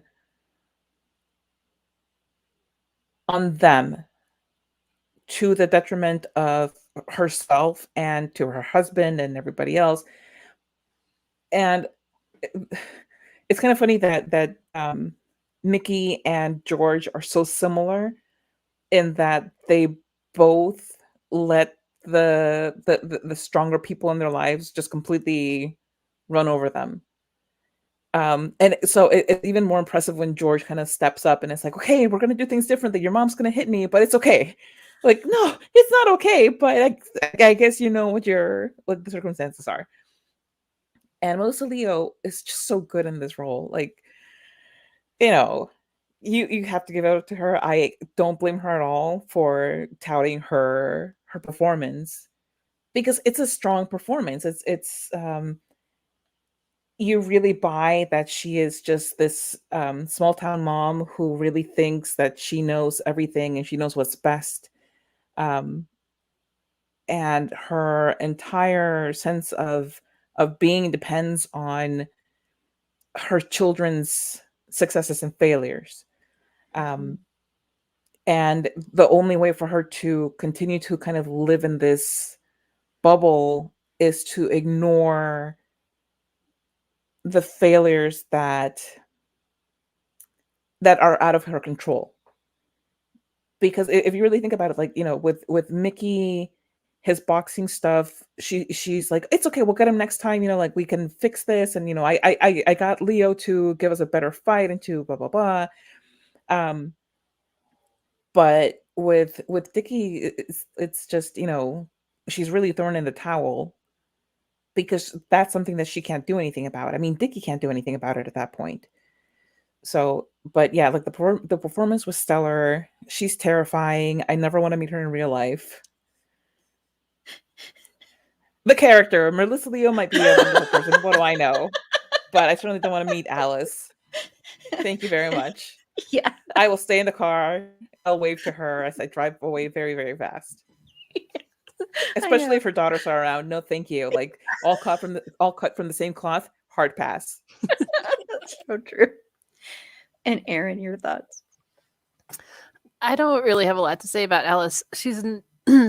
Melissa Leo is amazing, and she totally deserves to win every award for this. Alice is like the worst mom like ever. I think she loves him, but loves her kids, but does she love them because they're supporting her? Um, I mean, I just don't have anything nice to say about her. I know that's terrible, but like, there is a lot going on there. I feel like she's probably got her own issues to deal with. And again, I would have loved to see more of like the backstory of what happened 20, 30 years leading up to this point where the movie is set. But because I think there's probably a lot going on there. And she probably had to be a tough lady to take care of her family, I'm sure, especially when you got 9 little kids to take care of. That's a lot. So you probably have to be a badass to do that. I can only imagine. But I just like the way that she can just ignore, everything that Dickie is doing, and just consciously make an effort of like, you know what he's doing, and you're just gonna let him keep doing it. You think that's what's best for your son that you love, that's clearly your favorite child. It just seems very exploitive of what she's doing to these boys that she claims that she wants to do the best for. And obviously that's why her and Charlene can't get along because they both think they want what's best for them in their own way. Um, and I, yeah, whenever she's like throwing stuff at George and throwing plates and pans at him and stuff is, yeah, she's a scary, scary lady. And then one of the girls was like, maybe it's not a bad idea. You should try something different. And she's basically like, I'll kill you. Like, Yeah. Yep. whoa. Yeah. Um, so yeah, I don't think the performance is great, but I think, gosh, I really hope that she was a better mother than that, but I kind of don't think she was, unfortunately. I don't know. Not my favorite character. Yeah, she's very hard to watch, not because of the performance, because the performance is amazing and she deserved all the accolades. She's hard to watch because she's the way she favors Dickie, yet at the same time she is enabling Dickie. Like she's treating Dickie like her prize pony almost in this way, and it's really sad. Um, you know, she wants to ignore everything that is right there, right in front of her face. She knows who Dickie is. She knows Dickie is an addict. She knows Dickie is drowning. She knows this stuff, but because she's always kind of viewed him as her prize pony and the one that's going to get her family out of everything, and even though Mickey is now the one that's kind of gone to, she still looks at Dickie as that. And I think for everybody else, that's also got to be hard because how are you supposed to live up to that? How are you supposed to be okay when your mom and hey Panda, when your mom and everybody else is just kind of like, um, kind of in the shadow of Dickie and Alice, but really Dickie and Alice were really Alice's misconception of who Dickie is. And I think for Dickie, that's got to be really hard because here he is put in the position where you are going to be my prize winner. You're going to do everything great. So I think that's plays into why Dickie is the way he is and why Dickie is always like boasting about stuff and that's bigger than it was because he kind of feels like he has to do that. And I think he is kind of like a surrogate parent and she put that on him. And I feel for Mickey because Mickey never gets really any kind of respect from her. He just gets from her, "You are gonna do what I say, and you're gonna do what Dickie says, and you have no agency, and I control you, and I say what you're gonna say, and if you don't, you have betrayed your entire family." It's like he's just trying to live a life, and she's like, "No, you have betrayed us. You have betrayed us by trying to fall in love. You have betrayed us by trying to be an individual. You have betrayed us by trying to live your life." And no, as a parent, I'm not a parent, so I can't speak to that, but I would think as a parent, your biggest wish is that your child can have a life that's filled with love and greatness and wonder, and that you succeed and that you're able to take care of yourself on your own. And Alice's biggest wish is that her kids give everything to her, do everything for her, follow her rules, and make her happy. And if she's not happy, then I don't care about your happiness, is her thinking. And that's toxic. And that leads to a lot of why her kids are the way they are. And especially since we're mainly focused on her sons, why her son's dynamic is the way it is. And she's just she's enabled Dickie for so long that she might as well be one of his dealers in a lot of respects. She might as well be giving him drugs because she just wants to ignore that. And I'm not saying the onus is on her to make sure he gets clean because that's not at all true. But she still doesn't want to look at that. She doesn't want to face it. She doesn't want to be like, hey, this is who you are, Dickie. And the whole scene where she watches him jump out of there and when he sings and he manipulates her in that, but she wants to be manipulated because she doesn't want to believe that her prize possession is broken. And, she probably even knows what the documentary is really about, but she doesn't want to look at what the documentary is really about. So she's a sad, sad character. And yeah, I would never want to meet her in real life. I would be terrified. She would eat me alive. I could not be a realist person.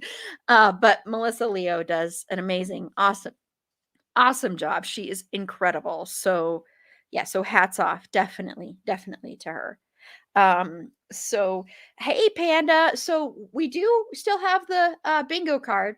This has been a quiet little live stream, but I will share the bingo card. We'll take a little, not a break, but we'll take a moment here just to go over that, what we said, because I have been marking stuff down. So you might be able to win bingo. Because of course Christian Bale, you missed Christian. He was here earlier. So Carla did do her Bale impression. We talked about his acting. We talked about body transformation since he does lose weight. We did mention Equilibrium, The Machinist, acting talk,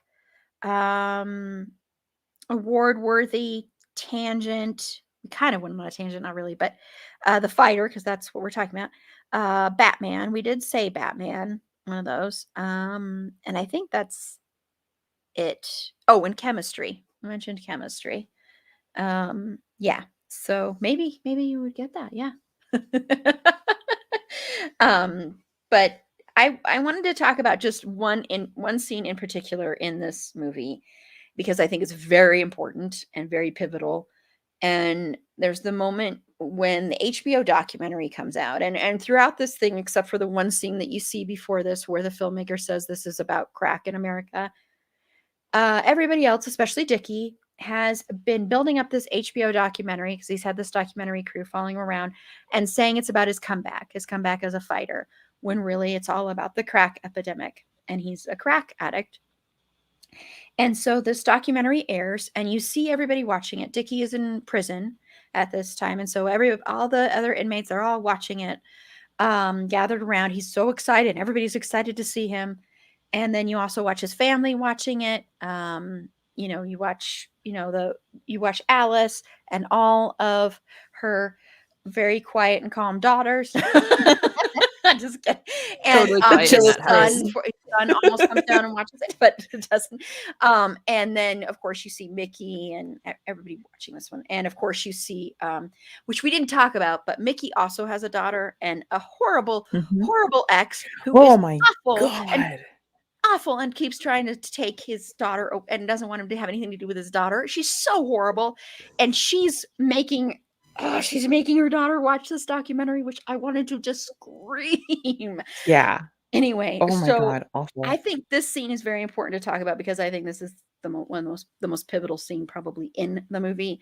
So what were your thoughts watching this, Carla, and watching everybody's reaction? Well, for one thing, it's interesting that the family didn't realize what it was about because the HBO people were pretty forthcoming about what it was about. Like somebody just asked them casually and they're like, "Oh, it's about crack addiction." So at any point, but this whole time, Dickie has been saying and walking around with his chest out, like, "Oh, it's about me and my comeback. I'm so excited. Everybody should be excited. Let's parade down the street and have more people join us." And it looks like we're gonna break into song at one point, but we don't. It's a total setup, and Carla's disappointed, but who cares about that? The Fighter musical on Broadway. I want to see it. That's what I want. I want the Fighter musical. HBO is making a documentary, and it's all about me and my comeback. Carla sings, mark that off on your... I'm watching that. That would be amazing. That would be pretty cool. I mean, like, Christian Bale got to start in a musical, so maybe it's a return to his roots. I'm just throwing that out there, Christian Bale. He said he never wants to do a musical ever again. So. What if this is what changes his mind, though? What if this is the point where he's like, that sounds really good? I'm just, never know. Lots of actors say never to something, and then they're like, "Oh, well, I'll make this one exception." That's putting it out there. Anyway, so back to the scene thing. Okay, so I feel like the family just either didn't bother checking with the actual production crew. The mom Alice, who claims to be on top of everything and she knows everything, somehow didn't know what this was about. So it really just seems like it was Dickie heard what he wanted to hear and he passed along what he wanted to hear. And even though he's in the room, he's directly in front of the guy who is telling this person what the documentary is about, either chooses to or just plain out can't hear what he's saying when he says what it's about. So when it comes out, and Dickie is so excited to show it to everybody at the prison because he has become the prison's, like everybody's best buddy, as he does, because he is charismatic and so likable.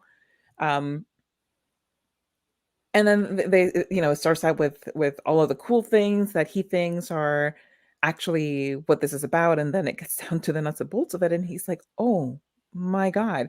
And I think that that's like a really sobering moment for him because he has to look at the way that other people look at him, and it's not just adulation, and it's not just um, this unconditional support, which is actually enable enables whatever, his mother enabling him, and realize that not everybody has kind eyes towards what his life has become. So he really just has to kind of come to grips with who he has really become and what he really is, because just ending up in jail didn't do that for him. It's not like, um hey, so maybe it wasn't such a good idea to pretend to be a cop and to, you know to steal people's money, and maybe that's not a good path to be on. And no, it took an actual documentary about his life for him to be like, oh damn, yeah, this is not good, guys. And then so the whole family's reaction is understandable because they're operating on Dickie's word that this is some kind of glorious film about the Lowell's favorite son. Um, and then the chain of reactions, the moment that Alice and all of the sisters are watching, and then they're like, "Whoa, pump the brakes! What the hell is going on here?" It's just, it must be like a huge slap in the face to them, because this is kind of the family secret. Like, Mhm. pretty much everybody in the town knows, but at the same time, it is the family secret, and it's so embarrassing for them. And oh no, shame on the family. And now everybody knows that Dickie is an addict, and that he is not a good father, and that he's, you know, all of these problems are following him everywhere. You have Mickey's reaction, where he knows who his brother is. He's been affected directly, and he's already like cut ties with him by this point, because at the courthouse, Dickie is like, "I did this for you. Like, why are you so mad at me? I did this for you." Mhm. And Mickey's like, "Why would I want you to do this for me? Like, this is the most ridiculous thing you've ever done. Like, what is your problem?" And has cut him off. But still, again, it's the family secret being out there. It's his big brother, whom he admires so much, being exposed like this. Mhm. And that, I think, for Mickey, for Alice and the sisters, it hurts, and it's a humiliation. And Alice particularly sees it as like, oh no, our brand. But Mickey sees it as like a personal thing, as one would, I think, unless you're Alice, um, where this is somebody that you love being publicly shamed in like in a really horrible way. Um, and I think it's really wonderful that Charlene sees it and comes to comfort him, because, oh my God, it's a huge blow to bear when you're just sitting down for a good time, and then you're oh, I can't imagine. It's just awful. Um, and I think it's really great too that it was before cell phones were like a big thing, Oh, where you yeah. actually have to show up at somebody's door, like maybe she Yeah. was trying to call, and he's on the phone with his mom, and it's like, damn it, Alice, you ruined everything. And so she has to like actually put on her slacks, and like put on her shoes and go over there. Like, I didn't want to have to come here, but you couldn't pick up the phone. So I'm kidding. It was a really touching moment. It was really sweet, and I think that it was something that they both really needed, to see each other again as just people who are going through stuff. Um, Mhm. but then, yeah, like, the fact that that Mickey's ex is showing this to his little girl, and it's a spiteful thing. It's not like it's an educational thing of like, like this can happen even in our family. This is just, look at the dirt that your Mhm. father's family is. It's just rubbing it in his face through her daughter's psyche, which is just awful, awful, awful. Not just to Mickey, but to the daughter, because she is going to be the one to bear the scars of having to learn this way, instead of being sat down and said, listen, Uncle Dickie has some issues that he's working through. It's like he has to watch this through like somebody else's POV, and that's not a POV that's set out to be kind. Um, yeah, and it's understandable that Dickie would be like, okay, we're not watching this anymore. And of course, his first reaction is anger. There's nobody else to be angry at in the moment than the people who are sitting there next to him. So it's good that that people got involved and were like, oh, let's not have a fight right now. This is not a good idea. Um, but yeah, it's so heartbreaking just seeing everybody's illusions smashed like that. It's so sad. Yeah. And Aaron. I just don't understand like how Alice could like willfully ignore this. Like she had to have known what they're doing. Like she's involved in everything. She wants to know every single little thing that her sons are doing. She never talked to the crew. Like they were there filming for like 18 months and she never was like, what's this movie about again? Tell me. Like really, like she knew and she just let it continue to happen because she didn't want to deal with it. And like that's just the worst. The worst. She's the worst. I just and her reaction watching it, you could tell like the anger and embarrassment. It was embarrassment for herself, not for her son. It like, he's embarrassed her and he's embarrassed the family, but she really, I don't think, had any care about what it's done to his life, really. Um I think it's it's sad that Dickie went to prison, but it's good that he was sober when he watched this movie because I feel like he would have had a totally different reaction if he had been high when he was watching this. He would have been like, "I am awesome, look at me." But you could just tell by his reaction of like, this isn't like, it started out like, yeah, this movie's really cool, and then like he slowly starts to realize like, oh, like this is how I was. And I think that's a really powerful scene whenever he does walk out and he's alone by himself and he kind of just breaks down and he was like, God, like, what have I done?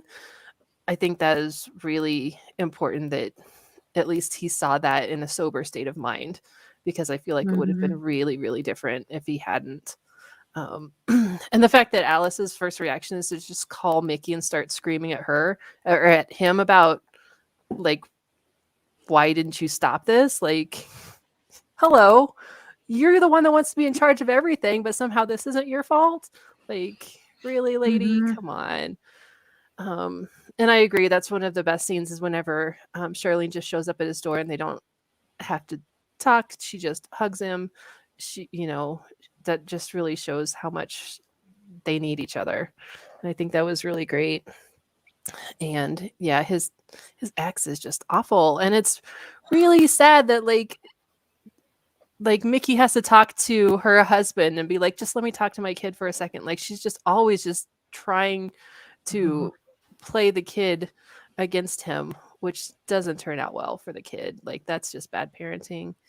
But yeah, and that was like a really harsh movie to let any child watch, even like not even just the crack part of it. There's like some really disturbing things happening in this movie that like small children should not be watching. That's just insane. But yeah, I don't know. I find it hard to believe that she was okay with all of this happening. She's just got a lot of issues going on that she would willfully ignore 18 months of filming. It's insane. Let's see. Yeah, I think that's about all I got. I've lost my place in my notes again.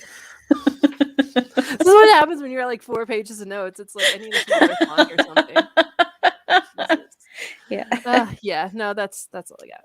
Okay. Yeah, I think what this really clearly illustrates is that when you have an addict in the family, it's very easy to try and ignore all the warning signs and ignore what's there.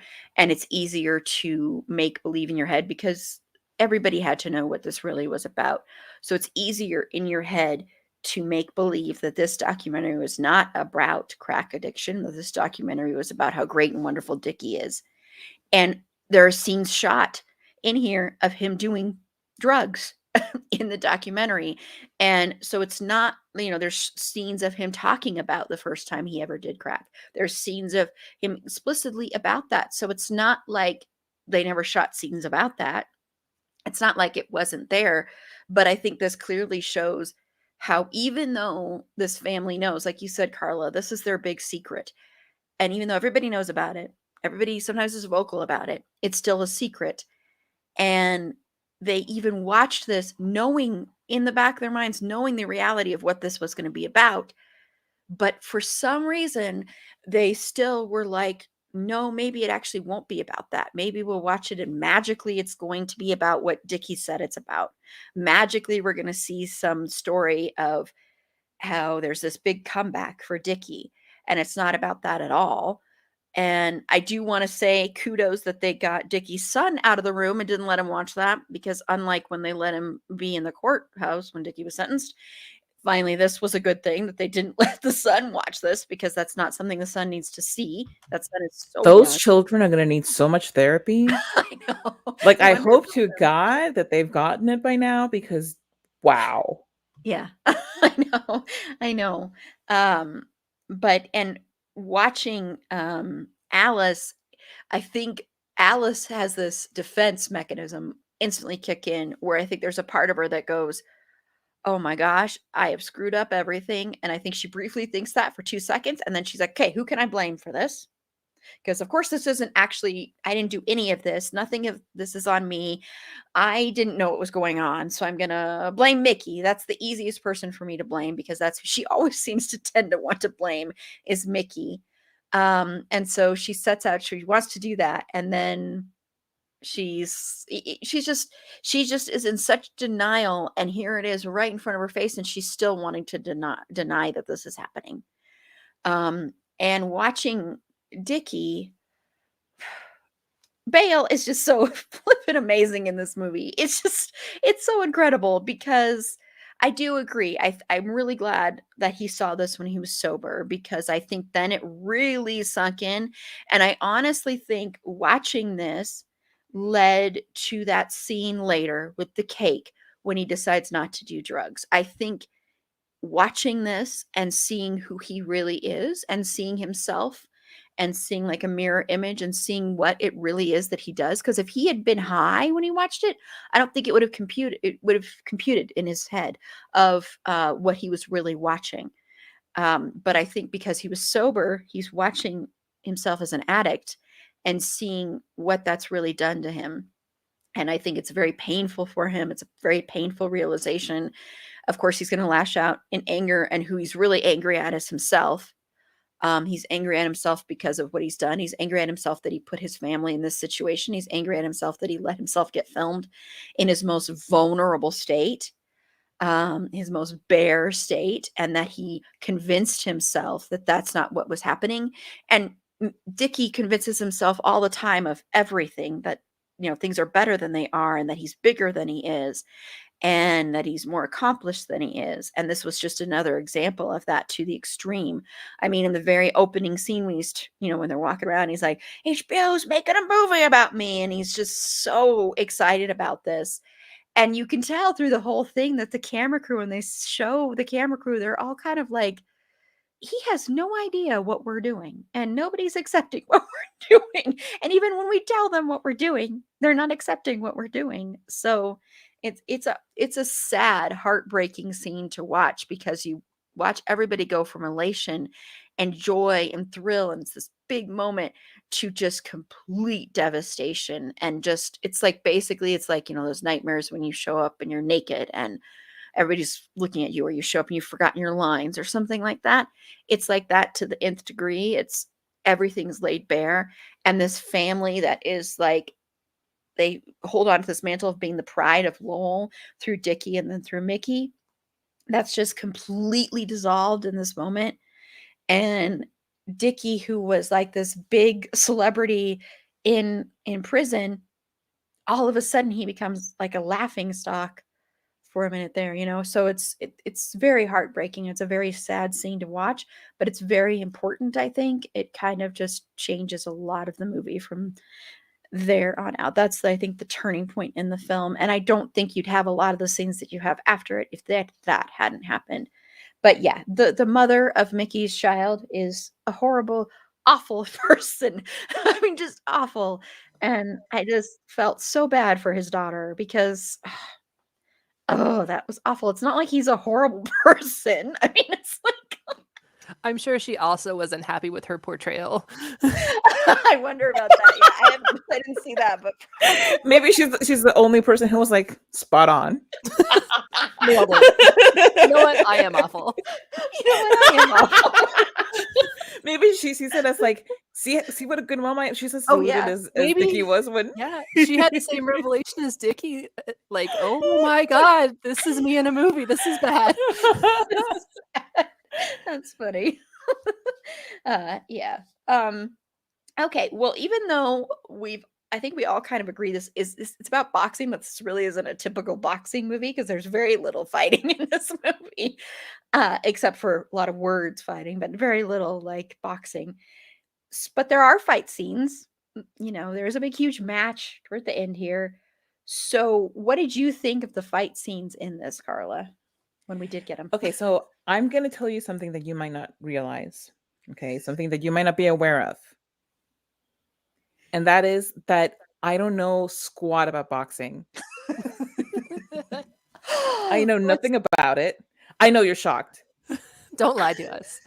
I know. I know, like, just you guys think that I'm this boxing connoisseur and I follow all the matches and stuff and whatever, but I don't. Therefore, to me, it just looks like they're doing good boxing and that there are punches and they're really solid punches, except for the ones that don't land, and those are not good punches.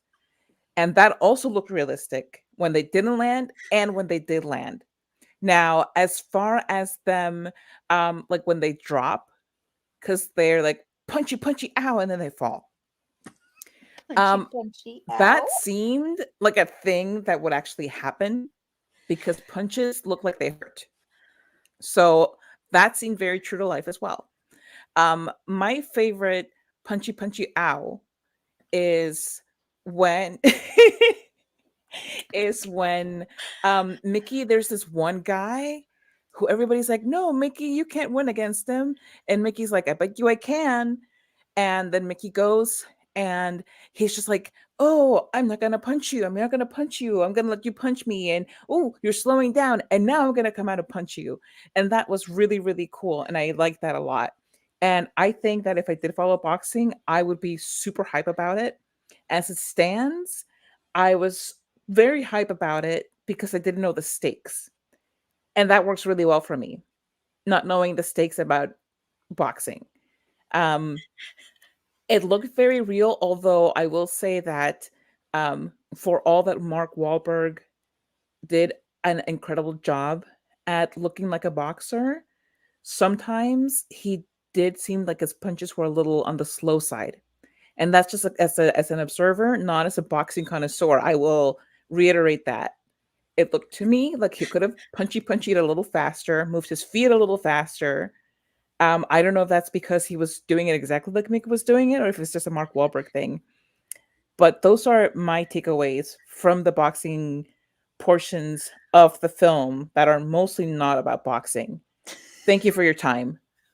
Punchy, punchy, ow. I think every boxing movie now. Solid strategy. Punchy, It punchy, sounds ow. to me like a term that should be used in boxing. does. Like, oh no, he got punchy, ow, and now he's fallen. It's the Carla technique. The Yes. Carla technique. He looks so sad to be on the floor now. Can somebody please pick him up? It'd be really embarrassing to get knocked out by a move called punchy punchy ow. That's Like, true. It would. I I don't think so. injury. And I also feel like, you know what? Like, do they take the time to clean these boxing floors particularly well? Because like They didn't have COVID blood in the is 90s. notoriously difficult to get out of stuff. So somebody come back in with like maybe some Clorox or vinegar. I don't know. What do you use to hydrogen Vinegar. peroxide, I think. Yes. Whatever it is that you use, and then you remove it and then you disinfect it. And I don't know. It just the whole thing seems just really unsanitary to me. It does not look very hygienic. And I'm concerned for everybody's health. And in addition to the whole punching and the punching in the head and punching in the organs, and like, oh, it's a kidney kidneys. punch. That doesn't sound like a good thing. Kidneys are kind of important. Just a little. Don't. Yeah, so are brains. Like, could you like maybe punch each other's shoulders? Like, Ow. ow, ow, yeah. Like maybe punch a little less. I don't know. Again, not a connoisseur. Erin, I'm sure you're a connoisseur. Yeah, not as much as Carla, obviously. Not a big fan of sports that involve punching. Like I've seen my fair share of pay-per-view fights at parties or whatever, but like not like going to go out of my way to watch a boxing match. I am a big fan of sweaty Mark Wahlberg with no shirt. I am okay with this. I will watch all of the fights. That being said, the fight scenes seemed a little long. They seemed to go on for like ever, right? Like, do we need a recap of every single round of a fight? Like, the scenes seemed a little long to me, but again, like the whole punching each other, it seems like a really weird, barbaric sport. I don't know. Yeah, I feel It like is they a were weird just trying to sport. like retain their cred as a boxing movie. They're like, Yeah. "Oh shoot, you guys, we've gone too long without anybody punching anybody else. Like Can we we just promised them there stop was for gonna like be 10 minutes?" 14 minutes of boxing Right. in this movie. We gotta make good on this. Yep. Right? I don't, yeah. And like the slow motion punching and the sweat just is so gross. It really grosses me out. I think my favorite fight scene was actually whenever Charlene started punching one of the sisters in the face. That is Yes. the greatest scene. That was awesome. That's my Like favorite on the front fight scene. porch. For real. That was amazing. I agree. It's like Alice is yelling at Mickey on one corner, and the other corner is Charlene with all of the siblings. Yeah. Yeah, no, that was for sure the best fight. And then the ending of that scene, whenever George pulls up and he gets out of the truck and he sees him and he just gets in the truck and drives I away. loved that. It's like, no way, man. Nope. So yeah, not a huge fan of boxing, but the scenes were well done. I feel like they were suspenseful and they were good, even though I had basically no idea what was going on. But I think they were well filmed. Yeah. Yeah, and Panda's not a boxing fan either. But you definitely watch this movie if you don't like boxing. This is really not a boxing movie. Podcast. Yeah. And this is not a boxing movie. I've watched a lot of boxing movies though. I've watched, I think Creed is a really good movie. I think Creed 2 is a really good movie. I do think that's a really So good just movie. those two. Well, and Southpaw with Jake Gyllenhaal is really good. But yeah. So I've watched a lot of them. Yeah, boxing movie kind of I have watched upwards of 2. So I know a lot, man. Let me tell you. It's funny that you said that the fight scene seemed long, Erin, because honestly, compared to those vast movies I've seen, these fight scenes were so short. It was kind of like they were like, oh yeah, we got to put some fight scenes in here because we're talking about boxing, so we better throw some scenes in here. We don't really care about the length of them because that's not what we're really talking about. So we'll just put them in here, right here, and towards the end, and we'll just put them at the end, and we'll put a couple more in there, and yeah. So I mean, so to me, they weren't boring. Like, I think a lot of those boxing scenes can become so boring in movies because they just go on and on and on. And to me, I don't understand boxing. I don't get why it's such a thrill to beat each other up like that. And I don't know, it seems so cruel and mean. I don't know. And dangerous, incredibly dangerous. I mean, like those punches to the head, the kidneys, the everything. Well, Yeah, and I it seems mean, like a really weird sport for a mother to encourage their sons to do as well, it's right? true. Yeah, that's Like, true. that's great. I want you to Go beat have up. traumatic brain injury by the time you're 40 so that like that doesn't make any sense at all. It's another reason why Alice is a terrible mother. Yes. Like, don't come home if you don't need an MRI. Right? You're doing it wrong. MRI. Yes. How many MRIs have you had this year? You're not fighting hard enough. Only 3? What is that? What are you, some kind of loser? So yeah, I can't speak to it much either. I just thought it was important to kind of mention that they were there since there's a smell boxing. So they do have fight scenes in here. It's just not about boxing. So really, um, they were punchy, punchy, ow, punchy, punchy down, punchy, punchy up, punchy, punchy down for the Yes. count. Thank you for using the correct terminology. I feel like so often in film podcasts, they don't use the correct terminology for these sports that they've worked so hard on. It's true. Punchy, punchy from now Punchy, on, punchy. everybody. Yes. All you Punchy, punchy, filmmakers ow. out there. Next time you make a boxing movie, say use the punchy punchy out technique. Yes. If we see that in a boxing movie, you're gonna have I'm to be like, suing. hey. I'm You should do trademarking that. You'll be like, this is the Carl technique. That's exactly how it'll be. Can't attribute it to no woman. I know. Which, speaking of that, I'm going to share some trivia here in a minute. Speaking of women in this movie. Okay. So we're going to get into um we're going to get into David O. Russell here a little bit. I want to wait till he leaves the room to mention any of this. Perfect time for a wanna child to keep enter it the gone. room. Yeah, I know. I right. was like, I want to wait to mention this until he's out of the room, just in case he can hear anything. Appreciate it. But we're going to talk about David O. Russell here. So little like trigger warnings here because David O. Russell is known to be very verbally abusive on his film sets, dating all the way back to Forever. He also has been accused of sexual harassment and assault. And so, trigger warnings on all of that. Because I want to talk about this and I'm guilty of watching his movies, even after I knew the verbal stuff.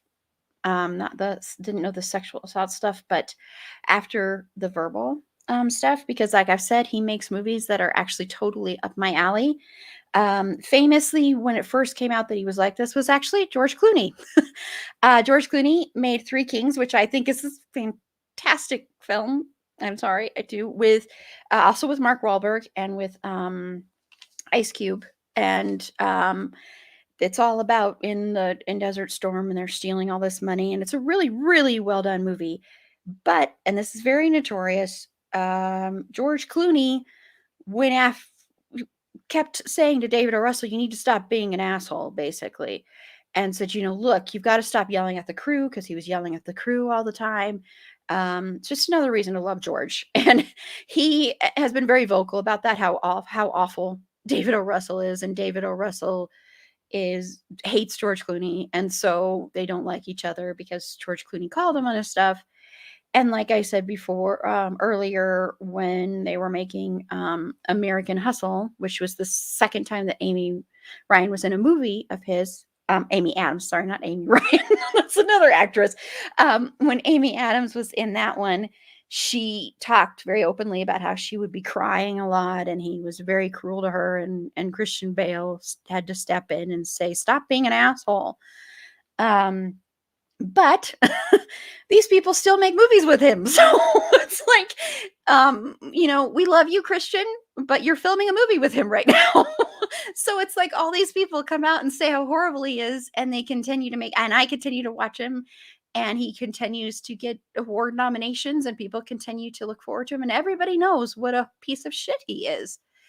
So I just thought it was important to address this because we're talking about his movie. We're going to be talking about Silver Linings Playbook later in this year, because it's very hard for me, because to me that movie is the most accurate depiction of bipolar disorder I have ever seen, and Bradley Cooper in that is so mind-blowingly good that I love that movie. That movie means a lot to me personally. So it's like, but he's such an asshole. Not Bradley Cooper. Love you, Bradley. David O. As far Russell. as we know. As far as we know, you're not an asshole. Don't prove me wrong on that, please. But anyway, so I want to talk about that a little bit. Carla, if you want to give a little bit of your are you a fan of David O. Russell movies? Have you seen a lot of David O. Russell movies, or? Well, I may have, I don't know. Like, it's very rare for me to really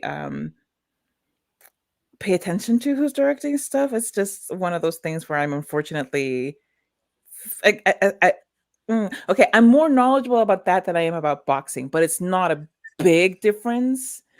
So, but like whenever I do find this kind of stuff, because some of these things, it's inevitable that you end up hearing about them. And then when you do hear of a new project that they're working on, it is kind of like that slimy feeling of like, ugh, whether it's a director or an actor or whatever who is involved in it. And it really is disappointing every time that um, that an artist voluntarily signs up to work with somebody like this. Well, it's like, you know who this person is and you know what they do. Why would you keep putting your name behind theirs? Um, so it's especially after everything with, Me Too and Time's Up, and I was like, and it's very selective when somebody's Me Too and Time's Up moment actually matters, because abuse isn't only bad when it's sexual. It doesn't have to be sexual to be a bad thing. And I think that's something that a lot of people lose perspective on. They're like, well, at least he didn't touch anybody. It's like, and which he did, by the way. David Yeah. Russell absolutely did. Um, but people will just kind of be like, oh, well, we'll let you slide on this one because X, Y, and Z. And that's not a way to move forward in the world or with the movement or anything. Um, I also think that the whole idea of like, but he's such a genius. Like, okay, whatever. How many people are not getting a chance to go out there and display their genius because you keep giving work to these people who don't deserve it? Like, how many people are you turning away because you have like this reliable person that he may be an awful despot, but he makes good movies. Like, come on, that's a really just frustrating way to go around with making art. And I know that people end up liking collaborating with certain people, and sometimes they'll do projects despite who they're working with, but you know just think more globally. Think outside of the fact that, oh, I really want to do this project. It's attached to this person, but I just really want to do it. You know, have your name mean something more than headlining a film. Just because you really want to do a project, sometimes the right thing to do is to step away. And frankly, the amount of horrible people who are still employed is so big that it almost makes me feel like, is there any hope for Hollywood to really make any kind of lasting change or any kind of change at all when all they do is talk on one side, and then on the other side they're just waiting for people to let this die down before they can just go back to business as usual? Mhm. Yeah. And Aaron? Well, yeah, I'm not a David O. Russell fan. I've seen his movies, but I honestly probably couldn't have told you any movies before this week that he had directed. But he does make excellent movies. And I find it really fascinating what people are willing to ignore or defend or justify in the name of someone being a quote genius. To Carla's point, yeah, there's plenty of other people out there that probably aren't a creep that could make just as brilliant of films if they were given a chance.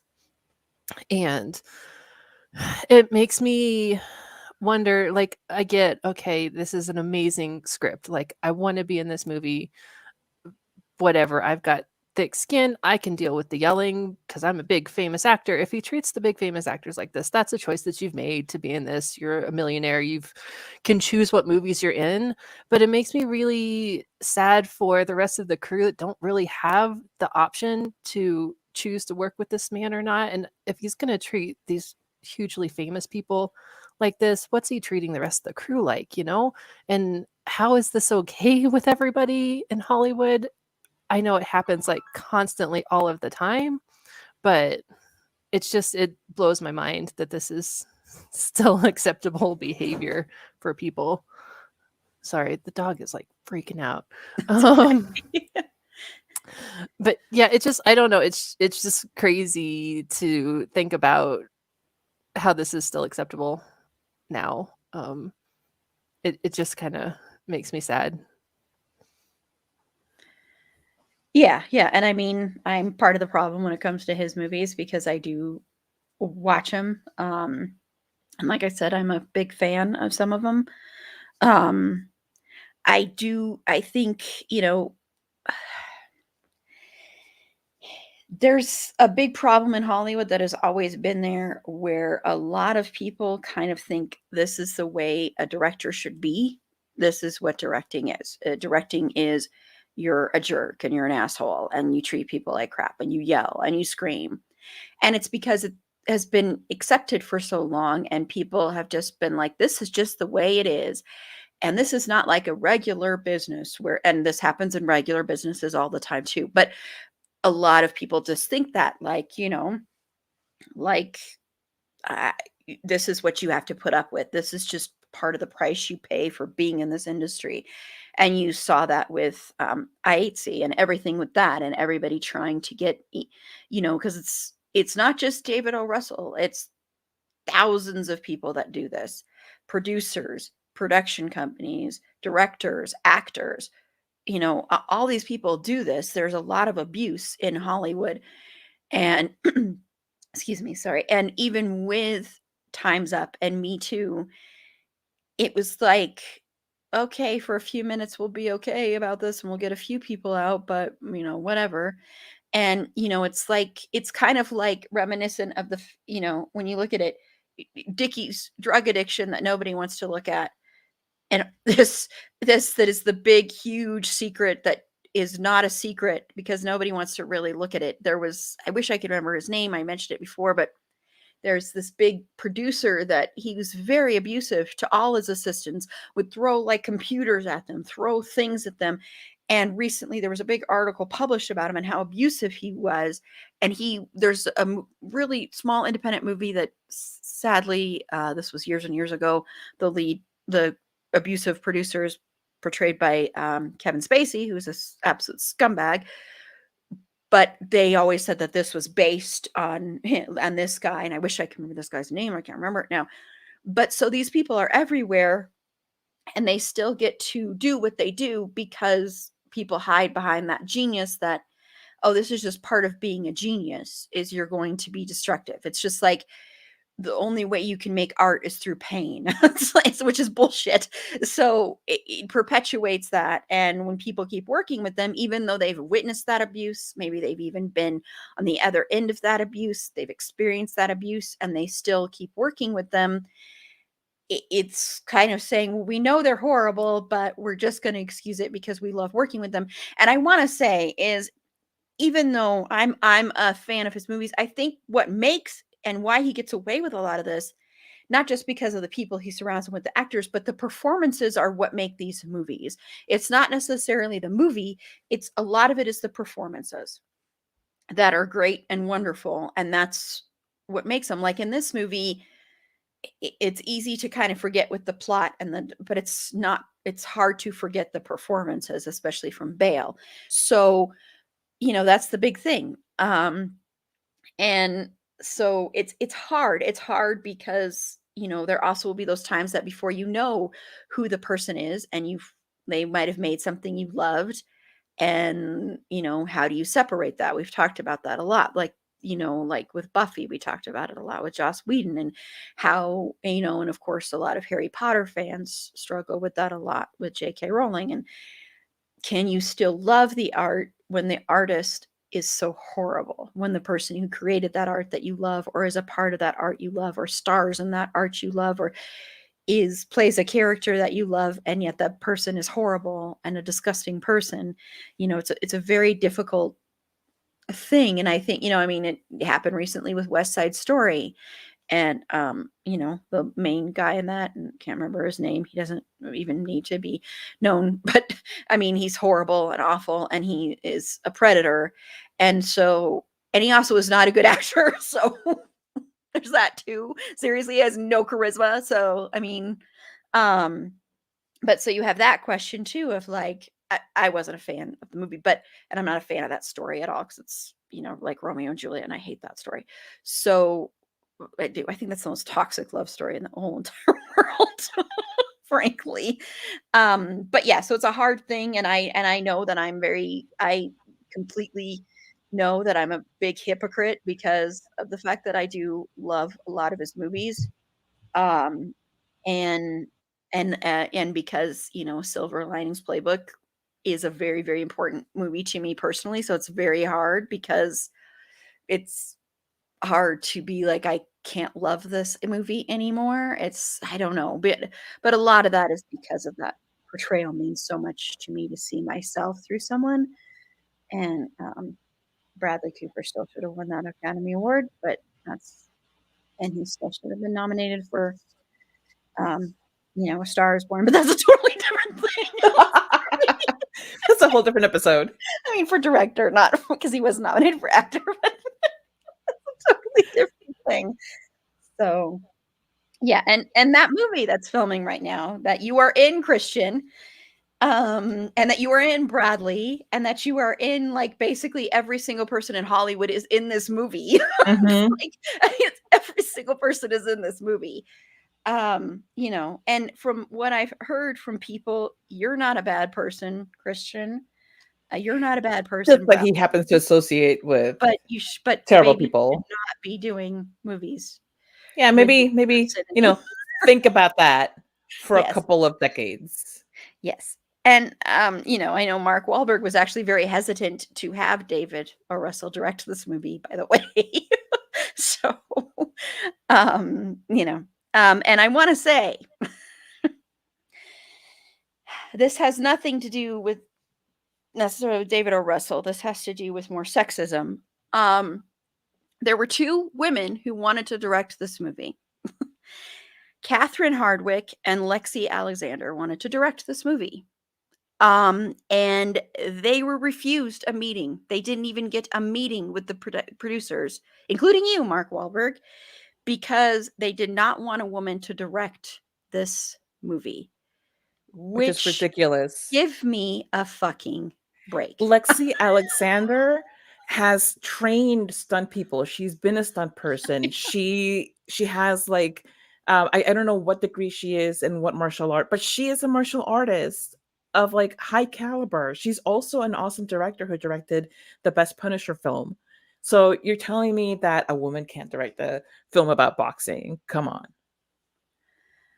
Yeah, and I mean, this would not be an excuse for it at all, but this movie came out after a woman, Catherine Bigelow, won Best Director for directing a war movie. So it's not But you know what? It's like so often happens with Hollywood. It's like, well, we gave one of you minorities a spin at the wheel, yeah. and we patted you on the back for it. So now it's time for the boys to slide back to the front.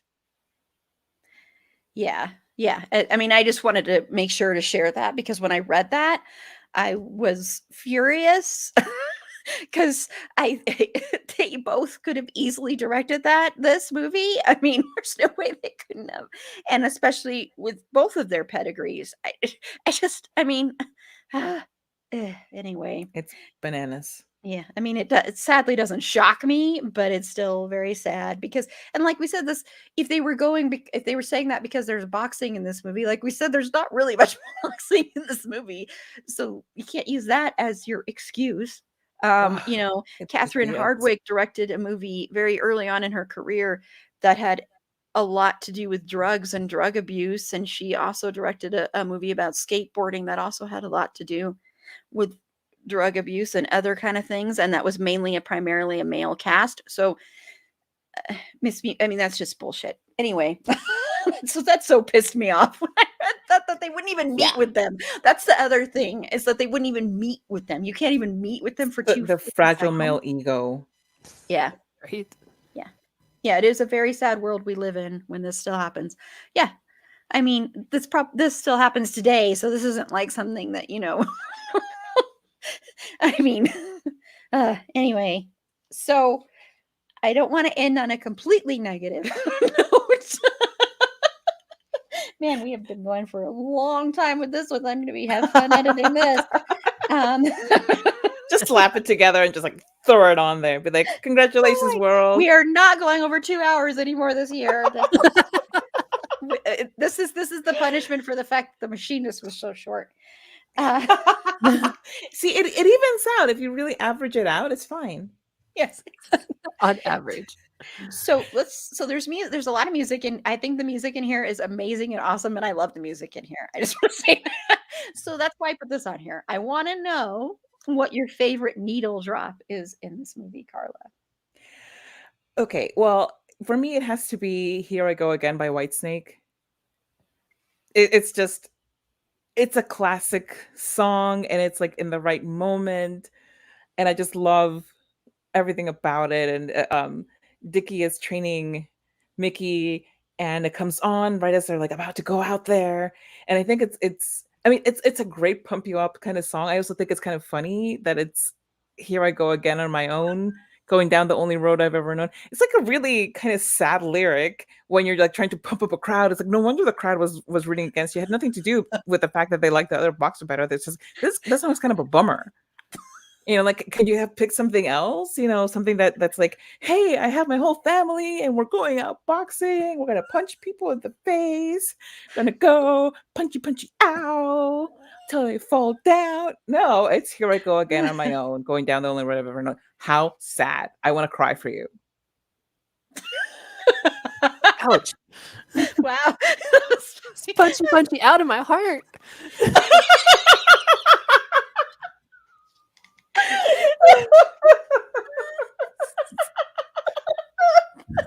Right. So Aaron, I, as usual, cannot pick one thing. So I think that one was excellent. I really like that scene where with the song where the brothers are in the hallway and the silhouette of them like head to head and singing it together is really touching. It's really just it's perfect. Just the culmination of everything that they've been through together and the irony that that song says "on my own" and they're standing there together. But it's really yeah, that's a great song and a great scene. I do think that "Back in the Saddle" is also an excellent choice for that like montage of the fighting again, but the slow motion punching, gross. I think that's a perfect song for that as well. And then I just have to point out the irony and the meta-ness of the Dropkick Murphys song. I was like, if she doesn't mention Dropkick Murphys, You know I'm I not gonna know will. who Aaron is anymore. Right? It's funny because here's our tangent. When I was researching, just looking up articles about Rent, and a lot of the recent articles are saying that it's such a terrible it's so dated and it's so awful and you can't watch it anymore because it's just so dated because of all the grunge punk music in it. I'm like, but that's my thing. Like, no wonder I love it so much. And this is just exactly the same thing, the Dropkick Murphys. And the fact that that song was written about Mickey and it's in the movie in a scene that happened before that song was written is amazing. And the fact that that whole album cover is Mickey. It's an excellent album. If no one's listened to it, huge fan of Dropkick Murphys and that song. So I was really happy that it was in the movie, even if it was just for like a little tiny second, because I just love that song. I know. I was like, if she does not mention that, because when you started mentioning everything but that, I was like, I'm not going to know who Erin is anymore. Right? Any chance. I was like, there is no way she's not going to mention that. Yep. Well, I was going to say, here I go again on my own. I mean, it's a iconic scene. I mean, there's just, I mean, you know, I do think the use of How You Like Me Now throughout the movie is really good too. And I like it in the beginning too. I think it's perfect. The needle drop is perfect. And the way the camera, you know, but Dolly's back and everything. I think that is I love that as well. So yeah, I can't say much more because everybody took mine, which I knew would happen. Well, okay. How about Good Times, Bad Times by Led Zeppelin when Dickie's running around town trying to wrestle up $2,000 for his brother? That is good. Yeah, no, it's hilarious. It's like the perfect song for that moment. I don't know why, but it's just like kudos. It is, yeah. And it's amazing that they got a Led Zeppelin song because Led Zeppelin is notorious for not letting their music be used in things. Yeah, maybe they're really into boxing.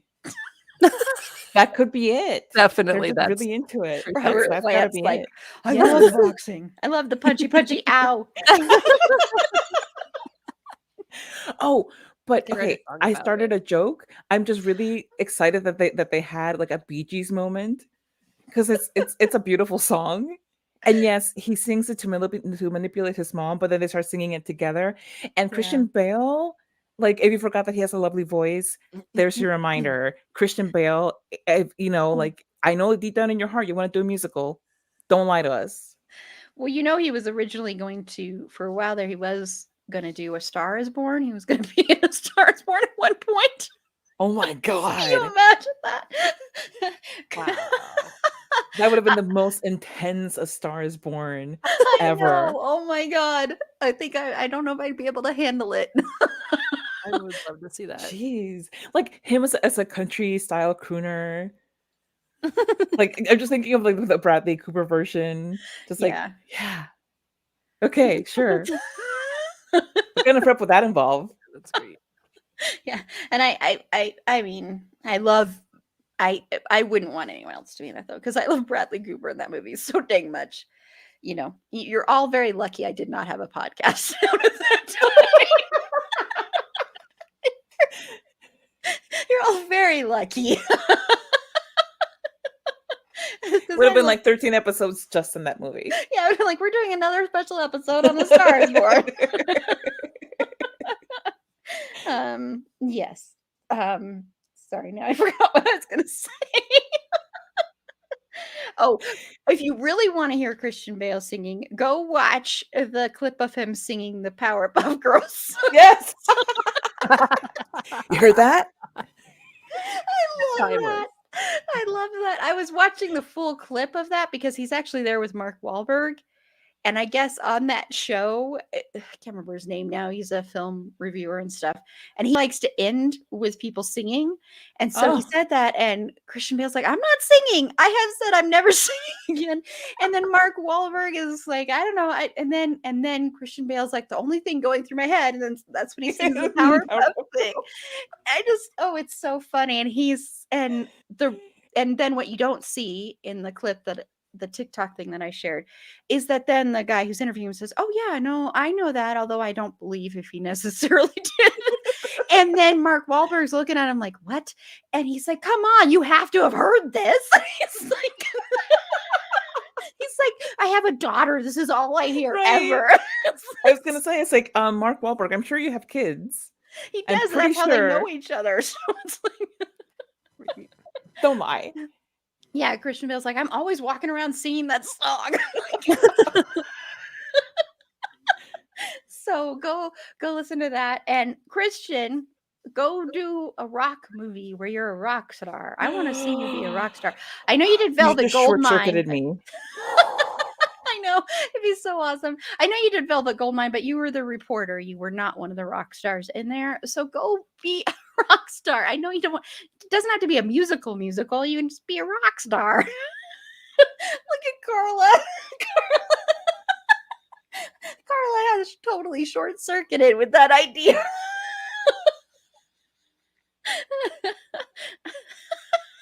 Wow. He'll play Bon Jovi in the movie about Bon Jovi. I just totally blew her mind. I wonder. Wow. Carla is speechless. I have broken Carla.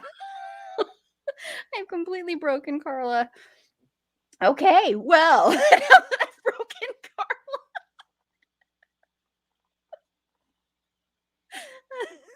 Wow. Okay, so we're gonna go ahead and close out if Carla's able to speak. I don't know. I mean, I guess. So, Carla, where can they find you and your lovely podcast, which I'm drinking out of their mug? Thank you, Erin, for the product placement. You can get that at a Redbubble store. And the podcast is called Better Behead Podcast. The podcast where two best friends drink and decide whether to FMK 3 characters. The podcast can be found on any platform. Our Twitter is at BedWetBeheadPod. Our Instagram is at bed.wet.behead.pod. You can find us on the metaverse. Just look for Bedwet or Behead Podcast. And you can find me and my art on Twitter and Instagram at Carla Temis, and my website, carlatemis.com. That's CarlaTemis. And you just recently had a blog. Oh yeah, duh. Thank you. Yes, I just had an article published on Insider in their parenting section. If you are a fellow parent who has a child at home while you're trying to work from home, and everything kind of feels like you kind of want to like cry and also like be super happy because your child is home, but also it's like really terrible for you, go read it. Awesome. Thank you. And Panda just recently watched your podcast. So thank you. Thank you. And go pick up some merch. And we said Redbubble, so that's on the bingo card, by the way. so Getting everybody wins. Yes. And we're putting out there again the Bon Jovi movie starring Christian Bale. Coming to you soon. So Carla's dream. maybe that's a project that he's secretly working on. She's gonna bring Christian on. Okay. So Erin, where can they find you? I'll be fast because I'm just on Instagram and Twitter at Geek and Sew. That's what I do. Geek and I sew things. Awesome. Thank you. Well, maybe she just left. No, I thought she was going to bring Christian out. Yeah, she passed out. I'm done with you. Passed out on her keyboard and turned her camera off. Yeah, I was like, okay, because usually when she does that, that means Christian's coming on, but I guess not. Is that enough? Or maybe they're having a secret private powwow. They're fighting right now. They're fighting. She's like, "Hi, Christian, would you just get off the couch for 5 seconds and come talk to us?" Put the marshmallows down. She's smacking marshmallows out of his hands right now. Get it together, Christian. Seriously, when we get Christian Bale on here, because it's going to happen, I am going to ask him if he likes marshmallows. He's going to just be like, "What am I doing?" It'll be the last question I ask him. Here's the last question. So he doesn't leave before then. Like, here's your final question. Do you like marshmallows? And then he just pulls a Carla and just the screen is gone. I know. Yeah, she's so fun. So this is Erin. You can follow me on Twitter at eAprilBeauty. The E and the A and the B are capitalized. Be sure to like the show on Facebook at facebook.com/It's a Fandom Thing Pod. On Twitter at Fandom Thing Pod. No, it's in that one. On Instagram at It's a Fandom Thing Pod. On TikTok at It's a Fan. God, leave that there for a minute. Oh my That's perfect. That is like sold. Send that to So- Hollywood. That movie is being made. So is this your little mock drawing of when you're going to be playing Bon Jovi? You're muted, Christian. We can't hear you. How did you know that it has always been my passion to portray rocker next door John Bon Jovi in film? This is has? a wig that I had commissioned years ago when I first realized that this is my life's true mission. And this is all certified real hair from a human. These luscious golden locks have accompanied me from project to project as I attempt to set it to producer and director and executive, and they all have turned me down. But now, perhaps with your Hollywood power, you can turn this around for me, and I can finally be John Bon Jovi. Wow, that's amazing, Christian. I just had this feeling. I'm like, Christian wants to be John Bon Jovi. I just This is know it. all I've ever wanted. So what's your favorite song? Oh, can one have one favorite song, Eden? No. I am partial to, of course, the classic Dead or Alive. I also love all of his work on the Young Guns soundtrack, especially Santa Fe. Have you heard it? Have you heard Santa Fe? It is Yes. moving. Yes. It is a moving song. Yes. And I have to turn my camera off for just a second because I have to close my door. But keep talking, Christian. Gladly, that is what I do best. Now, Eden, in addition to wanting to be John Bon Jovi, I think I would also be a compelling choice for Richie Sambora. For you see, I am already a natural brunette. You could play So all of the band. I could be the entire band. I'm Whoa. sure that I can get myself a curly blonde wig to play David Bryan, and I can just cut my hair or wear a wig to play Tico Torres, but primarily I want to be John Bon Jovi. That is one where I shall not sway. I can be all of the other band members, but primarily I want to be John. Oh my Sorry, God. I have to blow the hair out of my face. Oh, that's much better. I can see again.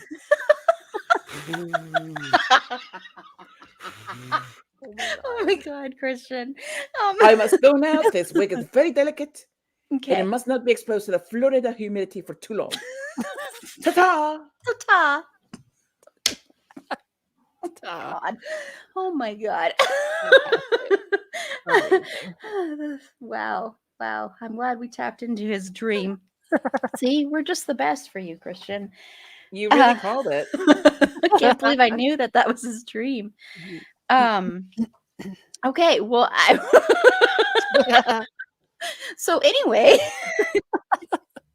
if you'd like to be a potential interview guest on the show, Christian, you can still reach out to us. I know we see you all the time, but you can still reach out to us.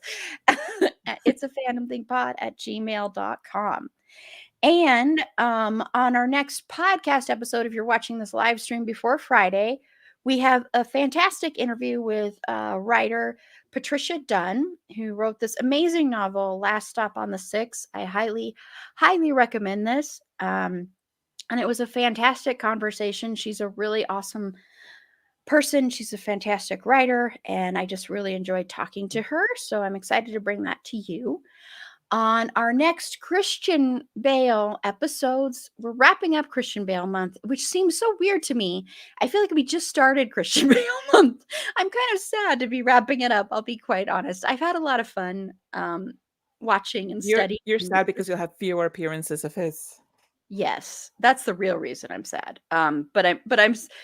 That's part of it. I just, doing all this Christian Bale research and watching videos of him and he is such an interesting person. And so so it's been just so fascinating doing this. And I can't wait till I get to interview him because it's going to happen.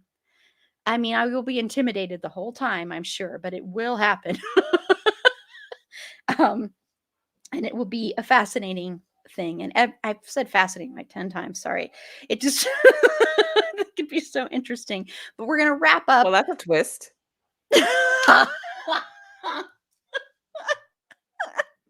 I almost added that to the bingo card, but I'm like, they're not gonna. Yes, we're gonna be we're gonna have a lot more authors. Like in March, we're gonna have a couple more authors, and then we're gonna have D.N. White is coming in February. So in a couple of weeks, pretty much, whatever, a few weeks. I'm like, in a couple weeks is when I'll be recording it. A few weeks. Okay. So sorry. Sorry. But we're gonna wrap up with Equilibrium and The Prestige. The Prestige will be a live one, so that'll be next weekend, probably Saturday at 6 p.m. Mountain Standard Time. So the time that we usually do them. So that's a full panel. I am allowing one extra person on there because it's Christian Bale month. So I made an exception for that one. And like I said, both of these, he looks healthy. So it's very nice to watch a healthy looking Christian Bale. Which I'm sure he'll look healthy when he does the John Bon Jovi movie. I look forward to that. Yes. So until next time, remember, it's a fandom thing. Black Lives Matter and stop Asian hate. And thank you, Panda, for tuning in. And thank you to anyone who watches later. I really appreciate it a lot. And I hope people have been enjoying Christian effing Bale month because I'm really sad it's ending. So I'm like, let's just do Christian Bale a year. I'm just kidding. Totally kidding. But yeah, and we are going to do a live birthday celebration on January 30th. Is his birthday. So we are going to do a live podcast celebrating his birthday. So I'm sure he'll be there. Awesome. He has to be. Oh, yeah. So, well, thank you. Good night, everyone. Night. Oh, wait. Why aren't you? Sorry. I'm